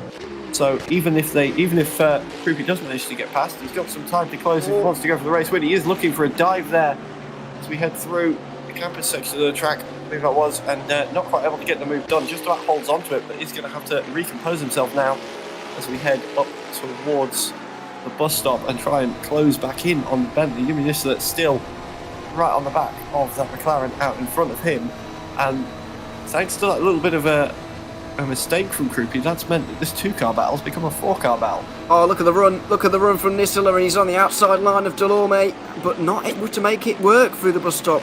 Behind, we are seeing a move from Christian Mikel, who retakes 7th from Daniele Canestrazzi, who wants it back immediately, and he's not going to get it on this occasion.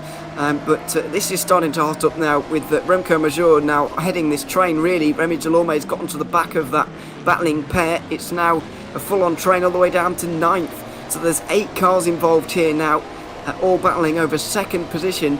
And you might be wondering why Mattia Krupi is making such 50-50 lunges with over half an hour to go, but I believe if he can get in front of Major quickly here, he might actually be able to close in on Paul August Lahn for the win in this race. It's a tall order, but he might be able to do it. However, the longer it goes on, the bigger that gap gets, and the less time he's got to close it. Jimmy Nissel is just trying to get what he can have from this race, and down the inside, Lecom seems a good way to do that. Remy Delorme stuck on the outside, and he's not... Oh, well, he tried to answer, but couldn't quite, and in the end, he's going to have to settle for 5th. Rory McDuff also tried to get involved here, but Delorme was able to get himself back into line very quickly indeed. Mattia Krupi applying a lot of pressure to August Lahn at the moment, though. Yeah, that could be a very important pass for Nishida as we take a look at a replay of Mattia Krupi with Remco Major out front, and this was, I think, that lunge that was made just trying to fit into that inside. Major gave him just enough room, but not enough to get the move completed, and having to back out of it, or it could have been another incident like we saw a little bit earlier on. But yeah, that pass for Yumi Nishida could have been very, very vital for his little battle going on in the championship. Currently sitting P4 in the championship with everybody running very, very close. He went into this round tied on points with Philip Dryce, who's down in 11th at the moment. So any extra points he can gain on him during this race is going to be absolutely vital. So moving up to P4 is going to be very, very good, with all of his championship rivals nowhere near him really on the road. It's worth saying as well, capitalising on all of the chaos we've seen as we're taking a look at Christian Mikel lining up his teammate down through Blanchimont. I can't imagine that Rory McDuff's going to fight this one too hard. And indeed he doesn't, but he does leave himself open to Daniele Canestracci going down towards the bus stop, who tries to follow Mikel through. And is McDuff going to be able to hold it on the brakes down through the bus stop then? No, he is not. And Canestracci has taken a position, but McDuff's coming back at him as we head down towards La Source. Mikel is cleanly through, but side by side still the Corvette and the Knight of Alex car. A little bit of bumping as we head down the straight, and there is another Audi getting involved as well. And Varkany got involved. Gets past. Yeah. Just about. So a little bit of contact maybe between Varkany and McDuff that just sent McDuff round. And also, back out. Sorry, also, Mattia Krupi tried to get through on Remco Major there. He got down the inside and he was through briefly, but Major and indeed Jimmy Nisela got through in return. So this is turning into a fantastic couple of laps for the Finnish driver. He's on the outside of Major now. Is there going to be a way through?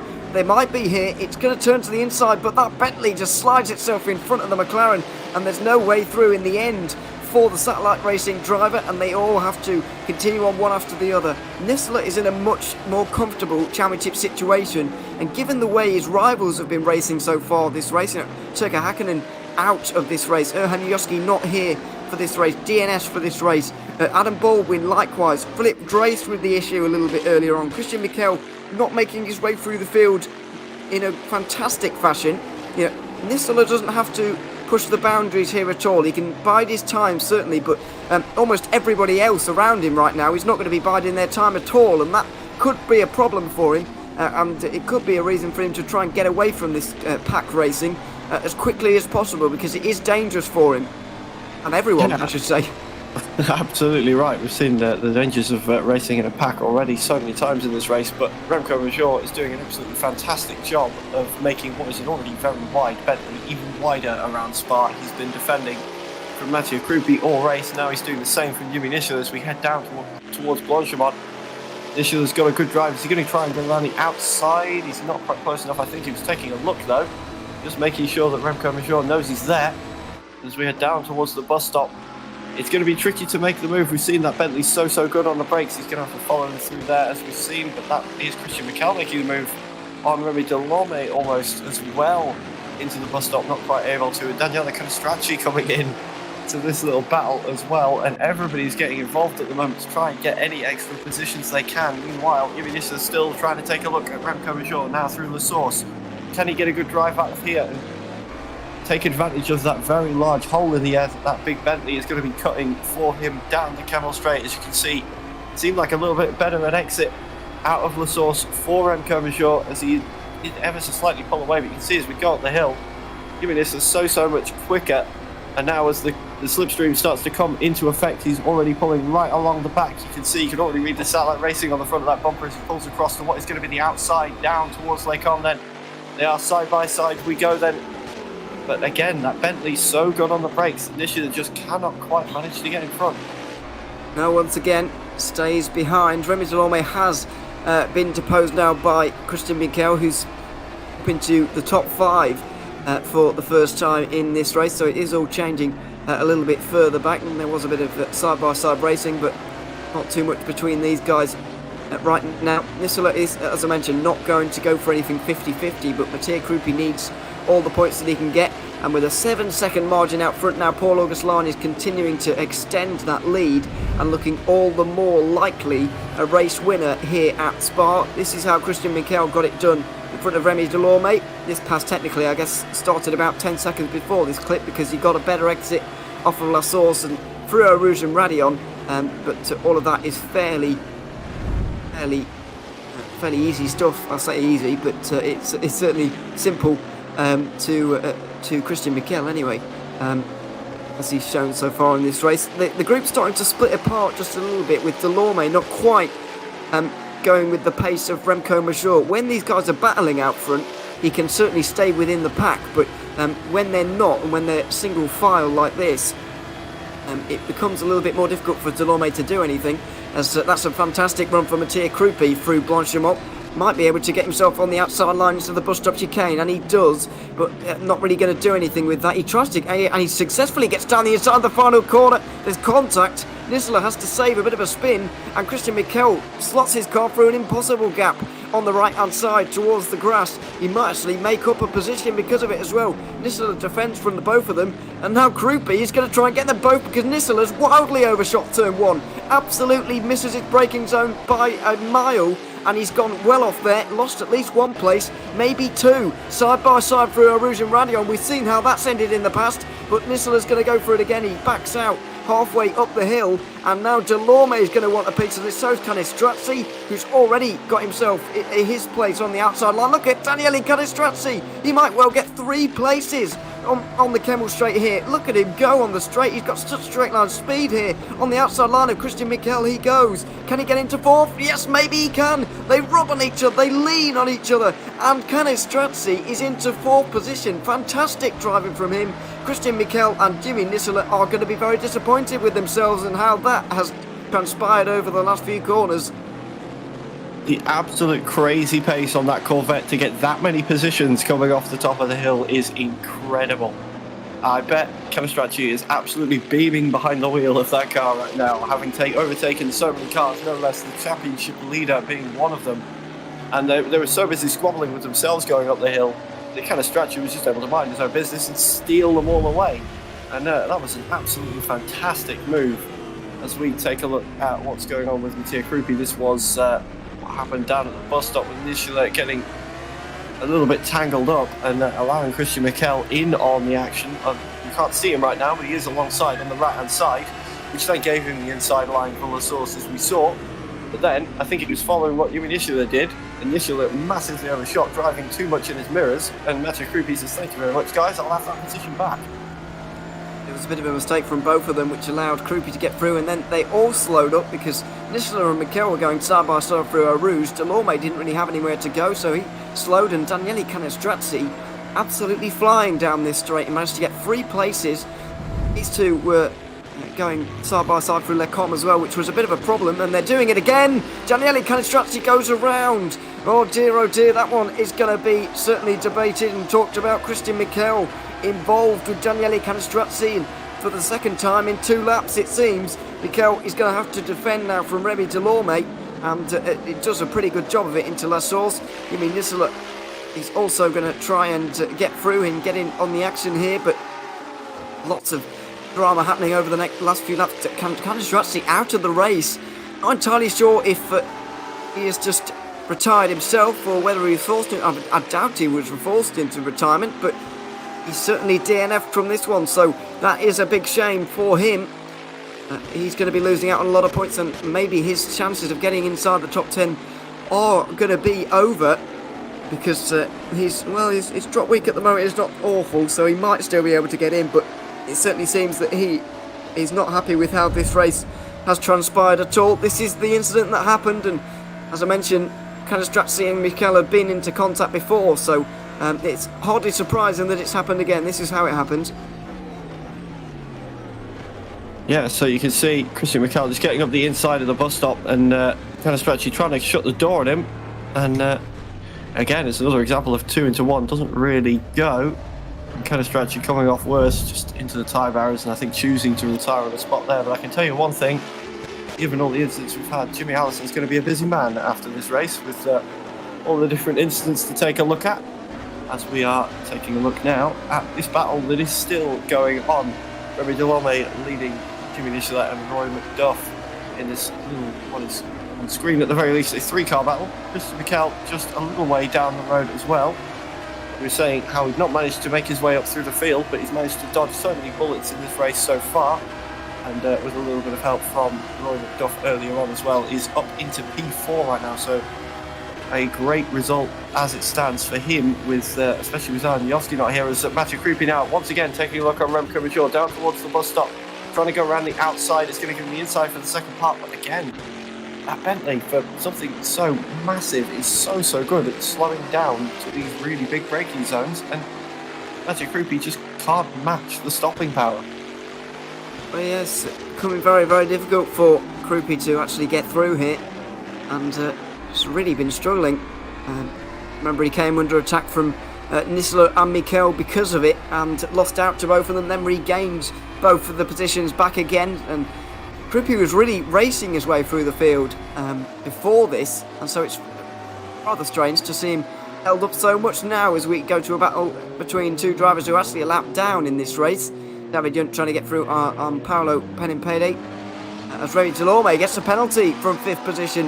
That has got to be at Eau Rouge, just going over the track limits there, and he's going to be demoted. That's going to be so disappointing for him. He actually is still going to pick up decent points because of how close the field is. How spread out the field is, I should say. But very disappointing for Remy Delorme, who's driven a pretty good race so far. Yeah, absolutely. Disappointment for Delorme is what could be glee for Jimmy Nicholas, is he could well have been being held up by the other McLaren throughout this phase of the race. So once Delorme takes that penalty, he might be able to close up on Christian Mikel and bring that fight back if we take a look at exactly where that penalty came from. And you're exactly right, as we saw earlier on, a little bit of a mistake going over the hill at Eau Rouge and Radion, and you take a very hefty punishment for it. Meanwhile, Mathieu Krupi once again still trying to get past Remco Major, but that Bentley is just seemingly the impossible car to pass, as this is Rory McDuff trying to get past Jimmy Nicholas now.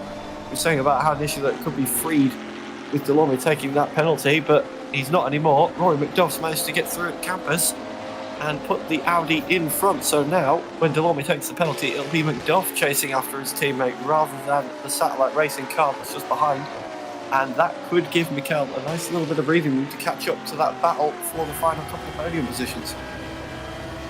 Yeah, here comes Nisler again. The McLaren pretty good in a straight line, really. And not a bad run through Blanchimont either. He's going to be too far back by the looks of things here on this occasion. But just staying there for now. Roy McDuff is, in terms of the championship battle, actually doing himself a lot of favours here. I know he didn't have a great start to the sprint race, but he still took home a few points, and he's going to get solid points if he stays in this group in this one as well. So looking like he's going to be going to the relegation race, the playoff race, or whatever you want to call it, coming up after this season. And so he's going to be able to maybe race his way into GT Pro. Remy Delorme is going to have to serve that penalty. He doesn't do so for this occasion. Roy McDuff will probably be relieved when he does, though, because it will mean he is able to get up the order and push on a little bit, really, from where he is now. As is still trying to get through here on the Ferrari. Those two having a fight between themselves for 17th. But as I mentioned, those two both a lap down and were caught up in the incident on lap 1, which is hardly surprising because they started a long way down the field. And so it was very, very difficult for them to avoid. But it has allowed a lot of drivers we wouldn't expect to be inside the top 10 to get there, like Cam Roger, who's not really been anywhere near the top 10 so far. But he's inside the top 10 now, our very own Cam Roger. So obviously we'll be particularly cheering him on. We're not allowed to be impartial, or what's the word? We're not allowed to support people really. But Cam is one of our own, so we'll cheer him on for this one. Either way, he's in ninth at the moment. He's got Philip Drace right behind him, so I'll be impressed if he stays in front. But it has allowed one or two drivers to be inside the top 10 who wouldn't otherwise be. Remco Major, another example of that. Yeah, absolutely. I wasn't going to mention Cam Roger being inside the top 10. I didn't want to be the curse, but as you can see, the positions gained, all the chaos in this race has led to some absolutely crazy position changes in this race. Major up 9, Krupi and Mikel up 5, Delorme down 3, Cam Roger up 10, Weber up 11. Don't forget, Weber is driving the Radical. We are that close to seeing a Radical in the top 10 in this race. Weber up 13 positions in this race. So that is big moment for Mathieu Krupi. Once again trying to get the move done on Remco Major at the bus stop. And lucky to hold onto it. In fact, not quite holding onto it, still sliding through the second part of the bus stop. And that's going to really bring Mikel, who's closed right in on this, onto the back of him. So the 2-car battle has now become a 3-car battle for the final podium positions. And could we see a double podium for the championship leader in this race then? We've still got 14 minutes left of racing. And he's right on the back of these two already that have been squabbling away for the past 20 minutes. And it's all to play for, really, in terms of the championship, and putting a nice big gap between himself and Aaron Janowski. Yeah, Krupi really is throwing everything at this, and Remco Major likewise, really, in their battle for second place. Delorme still not in the pit lane, but when he does, I feel like this is going to reform entirely. Christian Mikel is going to try and take advantage of this situation now. Krupi on the back foot, and so Mikel trying to take a step forward, but not able to into Lecombe for the moment. He's just staying behind. and will continue to do so. Mazur defending very well. He's being very aggressive in terms of his defence here, but I don't think he's doing anything illegal so far. Let's wait and see what happened through Blanchamont. Well, to be fair, it was Krupi doing something illegal. That would have been pretty terrible if it involved an accident, because he was off the circuit trying to make the move there. Look at this. Yeah, Wild. I mean, he's carrying so much more speed, and he had to make that split-second decision, and whether to try and make the move, which is definitely not the right decision if you're four wheels on the grass. So luckily, everybody escapes pretty much unscathed from that battle and holds the position they had, but it did bring Christian Mikel right into that battle, as this is Rory McDuff still chasing down Remy Delorme, who's still got that penalty hovering over his head. So I'm wondering if McDuff knows whether he doesn't need to fight this position super hard, because Delorme will be peeling away into the pits pretty soon to serve that penalty and sort of free him to chase on after his teammate. But while all this is going on, Paul Auguslana has driven a pretty faultless race so far. 8.6 seconds in the lead now is Paul Auguslana in the Bentley. So an absolutely flawless race from him so far with 12 minutes to go. Looking pretty comfortable out front. Plenty of battling going on behind him, as once again Roy McDuff was taking a little look there down into the bus stop, as he's still not coming in for the penalty just yet. No, it's taken a long time now. I thought he got 3 laps personally, but he is continuing on anyway, and has not been disqualified or anything, so he's living dangerously. Certainly he wants to stay up towards the front and wants to stay involved in the battles, really, with all of these guys. You can be sure that McDuff and Nisler especially are going to want him to get out of the way, but obviously if he's got a few more laps before he has to serve his penalty, then I guess he's allowed to stay up here. And will do so. Rory McDuff might take matters into his own hands now, though, by going on the outside line to Lecombe. He's got a great run through Radion here, so this could be the moment for the American.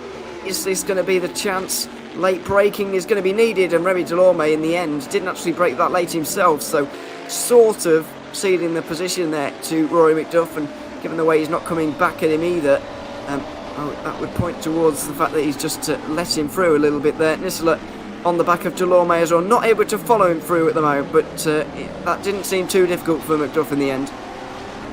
Yeah, so I'm wondering if this may be where Delorme chooses to take the penalty, and if he does, it could be very vital how the rest of this lap plays out. Now that McDuff's managed to get past, how much of a gap can he put between himself and Nisler, who will inherit P6? As that's what looked like a big slide there through Pouron for the Audi driver as well.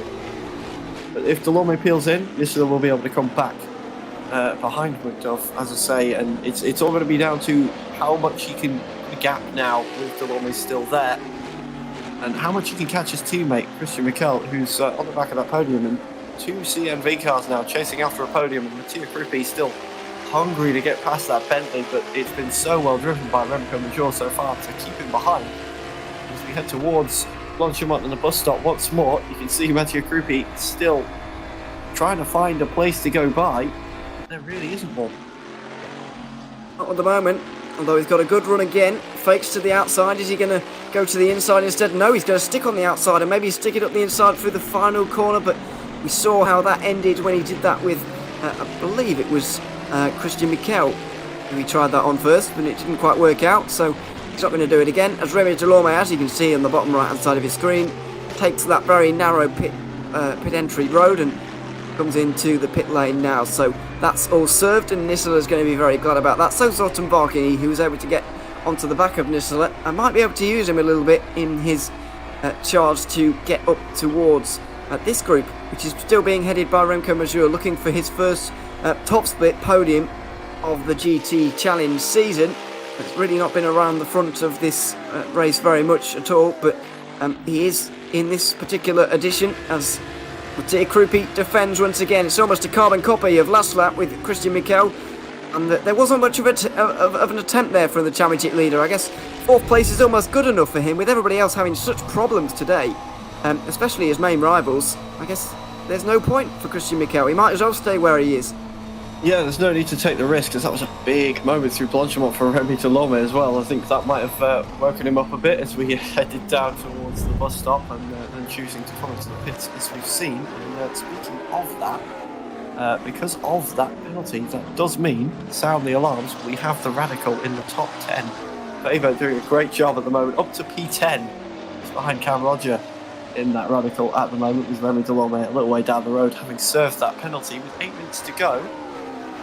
Don't want to tempt fate. Could we see it? Could we see the Radical finish in the top 10 this race? I know it's completely inconsequential to the main championship fight, but it's still great to see nonetheless as we take a look at another replay. This was Philip Dryce on Cam Roger coming up the top of Radion, and just such a better drive in the McLaren. And before we even got onto the main part of the Kemmel Straight, he got that move done. And there's really no coming back for that if you Cam Roger. And a clean pass for Philip Dryce there. Here is the Radical. Yes, here it is. What I was going to say is that for me that looked like Cam was trying to avoid a penalty by going over the lines at Eau Rouge and Radion quite dramatically there, and was quite slow because of it. But given he's got 30 seconds behind him to this car on your screen right now, I think we'll forgive him for that, and he will be okay for 9th as long as he doesn't get a penalty. But here we are on board with Matthias Weber doing a fantastic job to be inside the top 10. And do excuse us for talking about the Radical quite a lot tonight, but it's a wonderful car, and it's fantastic to see it in the top 10. 12 places gained for Weber on this crazy race. 22 started in 22nd position and has got himself all the way up. Not the biggest mover and shaker. Jorge Lema from 25th has got himself into 12th, which is quite a good achievement in itself. But still, the Radical does deserve a mention on that front, as well as this group for second place is starting to form up a little bit once again. Remco Major missing a few apexes through Lecom there, and looks like he might be starting to struggle with a bit of tyre grip, quite possibly. Mathieu Krupi still applying the pressure. Yeah, Mikel's just waiting for something to happen with those two. You feel he doesn't need to take any risks. He's quite comfortably going to take a larger gap into the final round in terms of championship standings. So there's no need to go for any of these 50-50 moves that may be appearing. But he's just biding his time at the moment. These two have been at each other's throats for pretty much the entire race. And Mikel gets a front row seat as we're seeing Krupi still trying to find a way past that Bentley. It's not quite there. It's never quite there. As you can see it on board in the mini screen down the bottom of the race leader Paul Auguslana, just putting away and taking good advantage of all of this fighting that's going on behind him.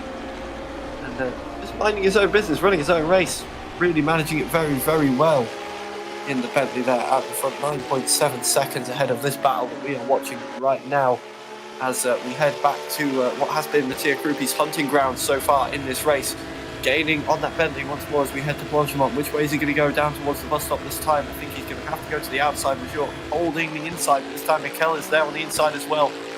And that is a lot further around the outside this time. But again, that Bentley's so good on the brakes. Just slots it in all the right places and holds on to P2 once more. It's been a great defensive drive from Nico Major so far, and he's not about to change that in the final 5 minutes. Just muscles the Audi out of the way, really. That's too late braking from Mathieu Krupi. He gets into the side of Major, who's going to lose all of that. Oh no, after defending for 40 minutes, he's going to lose his podium. By the looks of things, he squeezes Rory McDuff into a very small spot next to the wall there in the Audi. He's going to try and go side by side, and the two of them do just about manage that, but oh goodness me. Oh, that's such a shame for Renko Major, who's done such a good job to defend all race, and now he's going to lose it all. Jimmy Nisseler's going to get through with Roy McDuff as well, who's extremely slow after that little battle through Eau Rouge. Mathieu Krupi might not carry on in second either. Here's the championship leader, Christian Mikel. Oh no, they can make contact as well, and the championship leader now goes around. What's a chaotic race, and all of a sudden, Remco Major has got his podium back. He's back onto third, and now he's got Jimmy Nisseler all over again, so he can start his defensive driving all over again. Mathieu Krupi could well be in a bit of trouble for what happened down at turn number 1, and Christian Mikel might well be blaming him for what happened through Lecom as well. What drama we've had in this race. Yeah, absolutely, and as much as that wasn't really Christian Mikel's fault, you have to say, I don't think it was worth going for that move, no matter how much you may have thought it was on. He was comfortably going to go away with a nice big margin in this race. He's dropped down to P7 now. But I was saying just a lap ago, he doesn't need to take any of those 50-50s the way his race has gone. The fact that his main rival isn't even here. And he's paid the price for trying to take one of those 50-50 moves, as we've seen, getting involved and tangled around Lecombe. And Remco Major, you have to feel for him. He's done so well all race and ended up just getting tangled up himself and losing the position. I don't want to say I cursed him, but it does feel a little bit like that, the way we were talking about him. And then all of that goes on. The commentator's curse running strong through the GT Challenge, it seems, this evening. But nonetheless, he does at least manage to get himself back into a podium as we head into the final 3 minutes, as we take a look at a replay of what happened to Mattia Krupi with a very opportunistic dive into turn 1, and that was never really a move that was going to be on. That was far, far too late on the brakes for Mattia Krupi, and so unfortunate for Remco Major. And then Krupi once again getting himself into a spot of bother with Christian Mikel going around the outside. This was that 50-50 move, and yeah, turned in on Christian Mikel a little bit there, I have to say. Mikel coming off the worst of it. Yeah, that's very unfortunate few corners for that leading pack. But chaos once again ensues as the race comes to a close here at Spa. Goodness me, this has been a very weird race in so many ways. I know even Mattia Krupi not really getting away as I thought he might. Remco Major is trying to hold on to this podium, and he's been holding on for the last 43 minutes really, and continues to do so. We're on the penultimate lap, by the way, as Matthias Weber might have his heart broken right at the end here with the top 10 for the Radical. Remy Delorme wants the outside line quite badly there, and so he's going to go for it into La Source, and around the outside it looks like Weber's going to be denied. Delorme, the way he just raced down this Radical was sort of expected, I guess, but even so, here it is, up towards Eau Rouge. They're actually going to go nearly side by side. Weber didn't really want a part of that, and so he holds on, does Delorme, although not the cleanest move through. And so, Weber might have a chance to come back at him here down the straight. We'll see if the Radicals got anything, but it doesn't really look like it by the looks of things, and no, they stay behind one another on this occasion into Lecombe. Let's go back to this battle though, because it is very, very exciting indeed.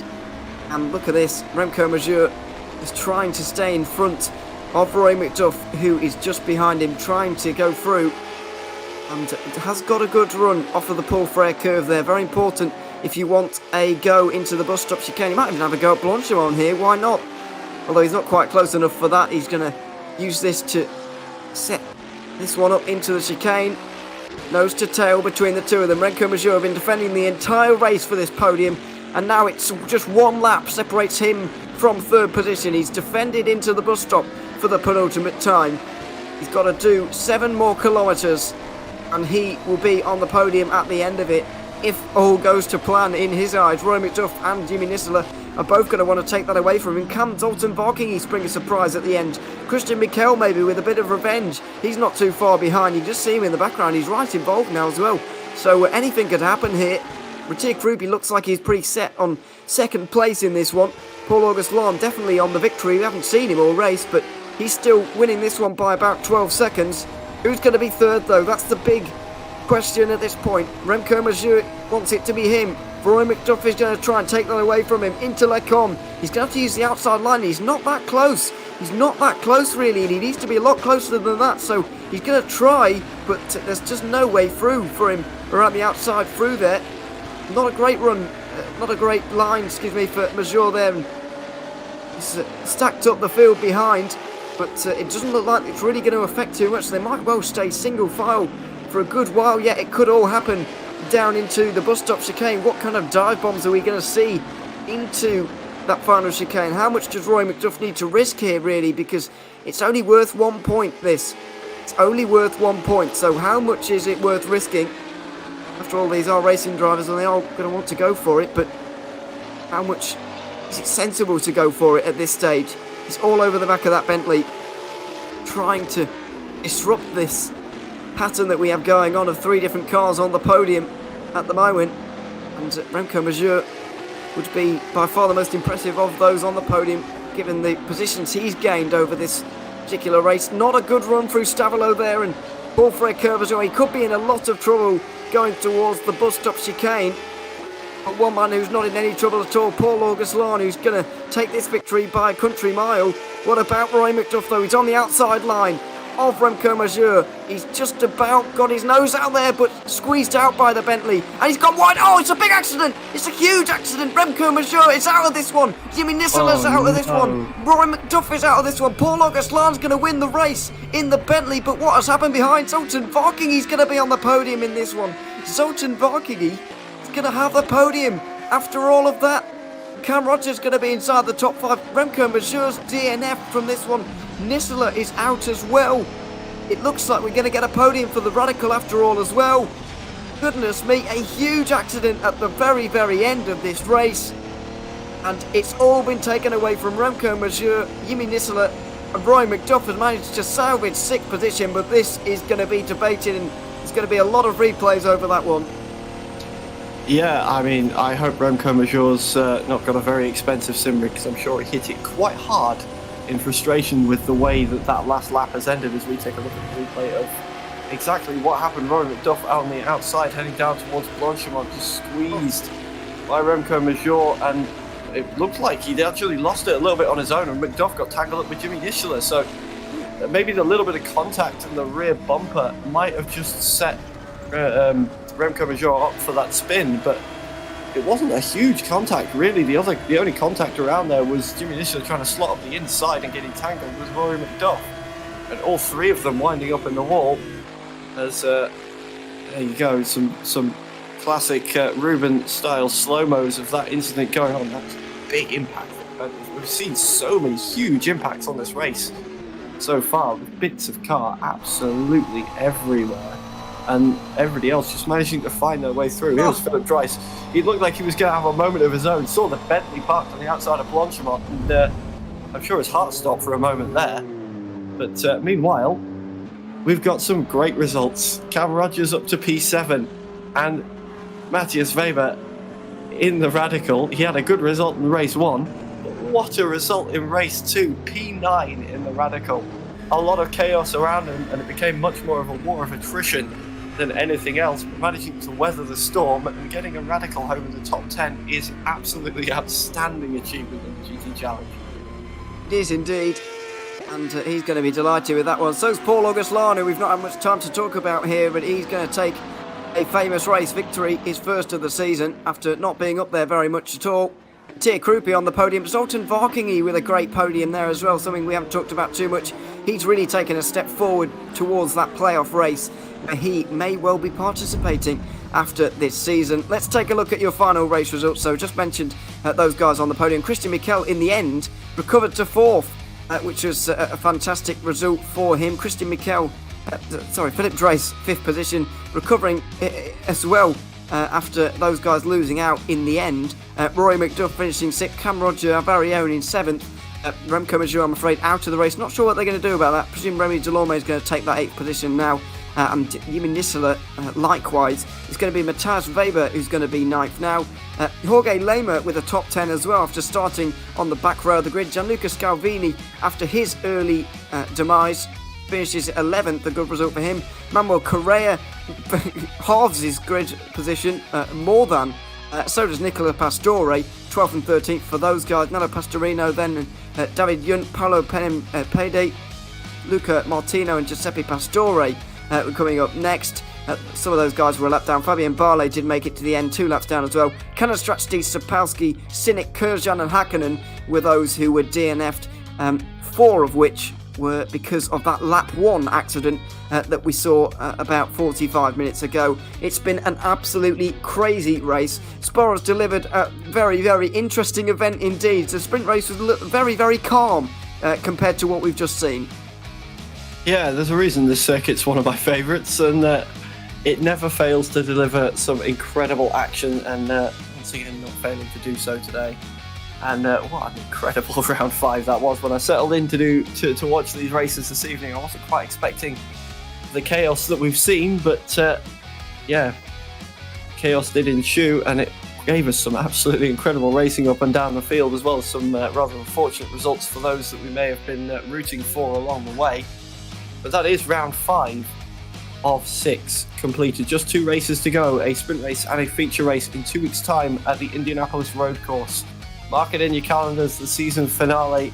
It's all still so tight at the top. Mikel has extended that lead with what should be said as his best 2-race finish of the season. That is a first and a fourth is his best single round result of the season so far, which was absolutely crucial for him with Yuyovsky not here. So the pressure is going to be on Erhan Yuyovsky next time out in Indianapolis, as well as all of the rest of the guys in the top 10 fighting to get themselves into GT Pro next season, either through automatic promotion or through that relegation race. It's going to be an incredible end to the season in 2 weeks' time.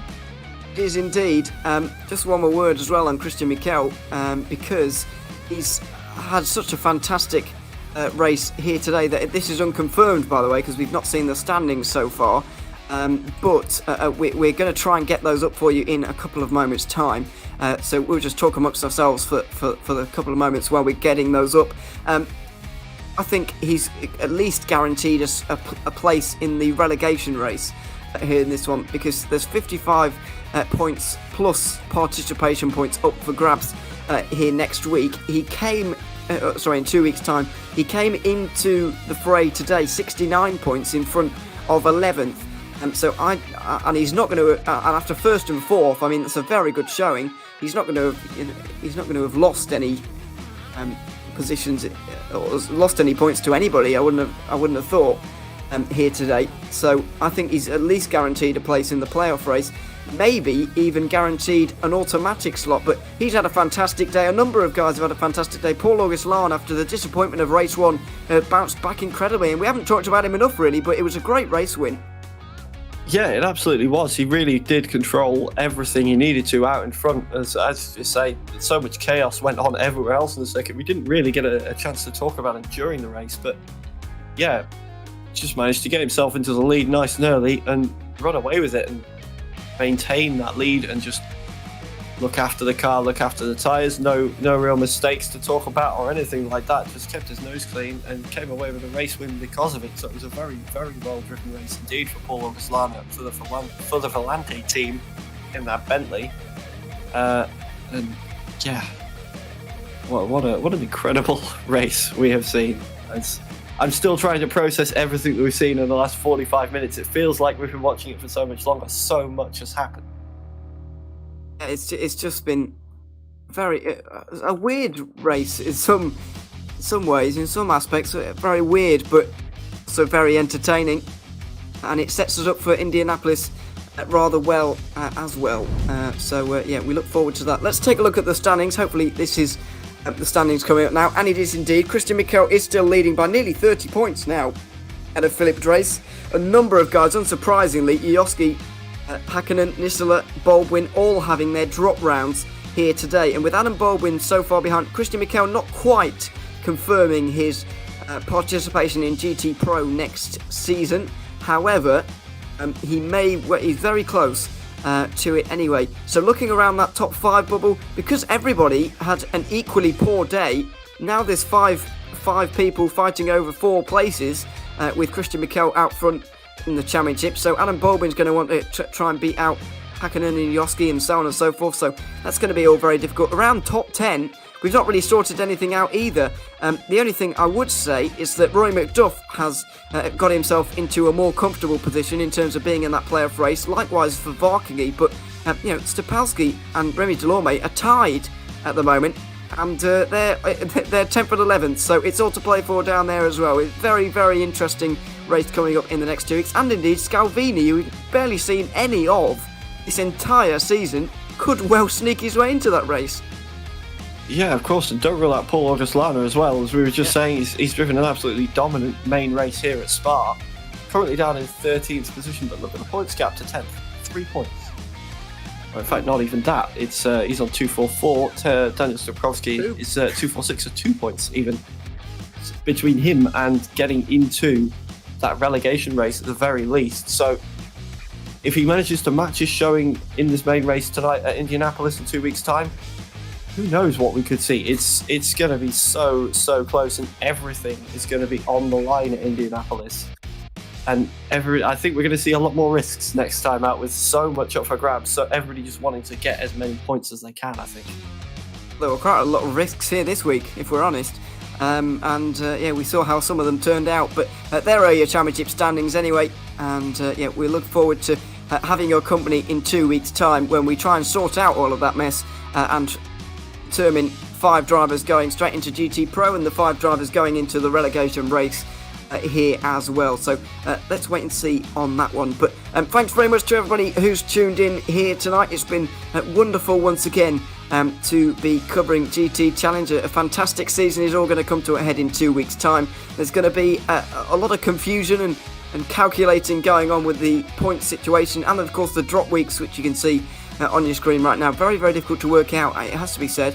However, we're going to try and do that, and yeah, we look forward very much to the finale, because it is going to be very, very entertaining indeed. I hope you have enjoyed tonight as much as we have enjoyed bringing it to you. My name has been Ewan O'Leary alongside Paul Bucklin. Ruben Carrera-Alves has been behind the cameras here tonight. And until the finale in 2 weeks' time, him from GT Challenge, it's goodbye for now.